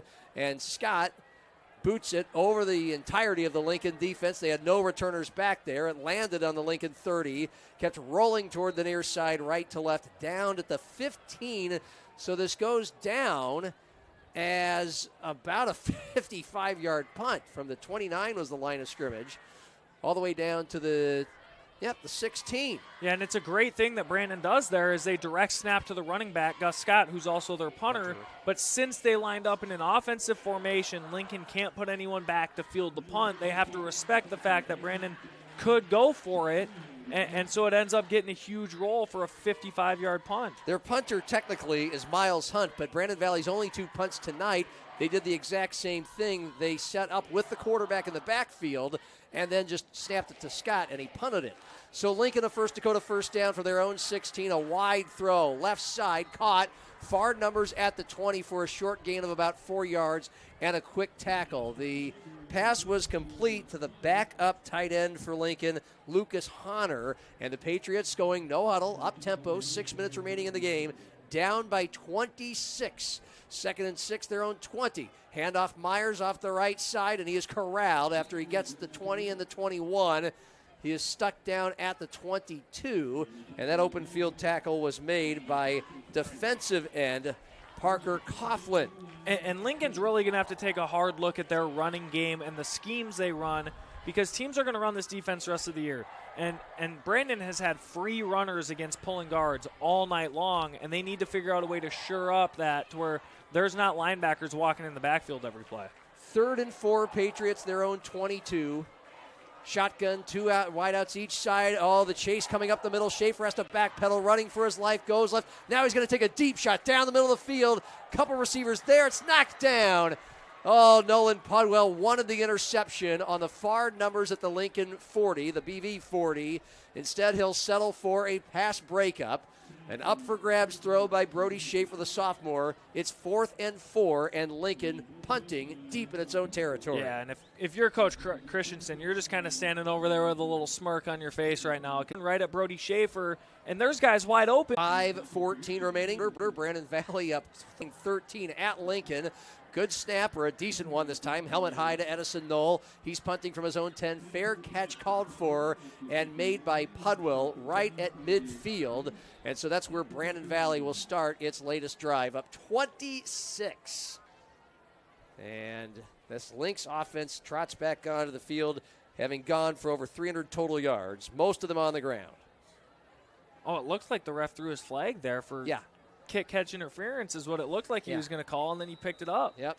Again, the flags tonight are bright pink. Yeah, it's October. It's Breast Cancer Awareness Month, so that would be the pretty safe guess. I'm all for the Breast Cancer Awareness Month, but that's been tough to see the flags. I would agree, even though it's bright pink. We're used to the bright yellow. Meanwhile, Briggs Knudsen, the Brandon Valley quarterback, had bullets flying at him. One guy right past him in the backfield, so he just falls ahead. May have gotten a yard as Brandon Valley starts this drive at its own 47. In fact, it's Jack started at midfield, and that's a 3-yard sack and a loss back to the 47. And if you're Coach Christensen, you're really coaching up this fourth quarter this next week in film and in practice, emphasizing and also not letting complacency set in with a group of high school kids after they just dominated a win against a highly ranked, who everyone thought, and I personally thought was the number 1 team. 2nd and 13, BV, handoff, running hard. That's Camden Christian, the 3rd-string tailback. It's his 22nd carry of the year. He dove forward for 2 yards off the right guard, and it gives Brandon Valley a 3rd and 11. Shout out to the Brandon Valley offensive line tonight. They've deserved it all night. From left to right, Lucas Feldkamp, Cal Weiss, Isaac Mitchell, Hudson Parliament, the right guard, being recruited by every Division I. I'm talking Power 5 conference team in the Midwest at right guard. And then Bryce Bangasur is the right tackle. They have been stout tonight. They go 280 is the average across the BV line. They were 300 last year. 3rd and 11 from their own 49. Just a handoff up the middle, dragging a pile across midfield to the 48. A gain of about 3 yards again for Christian. It'll be 4th and 8 for Brandon Valley. Well, and I'm glad you brought up Brandon's O-line, because when Lincoln played Jefferson in person, this is the first time I've seen Brandon in person this year, and I thought Jefferson's O-line was pretty big, matched up against Lincoln, who doesn't have the biggest D-line, to be fair. Yeah. But Brandon's O-line not only looks big, but they look athletic. I mean, when they pull, they're getting there quick to where those backers don't even have time to fill right away. Brandon Valley appearing to do the Gus Scott punting thing again with Briggs Knudsen, the quarterback, next to him. Why not? High boot, sending the returner backpedaling. Edison Knoll, breaks past a tackle after the return of the 10, down the near sidelines, all the way across the 30, and out of bounds, falling ahead to about the 37. A nice 25-yard return for Edison Knoll. The backside side judge threw a block in the back foul because the play side judge and the back judge didn't call it. Yep, flags on the field. Block in the back, yep. On the return team, Lincoln. They've been the team with the lion's share of the penalties tonight to add insult to injury. 39-13, Brandon Valley the lead over Lincoln. John Gaskins with Peyton Riggs. That PV offensive line should get strong consideration for our player of the game. We'll have that as part of our post-game show coming up. It's not far away.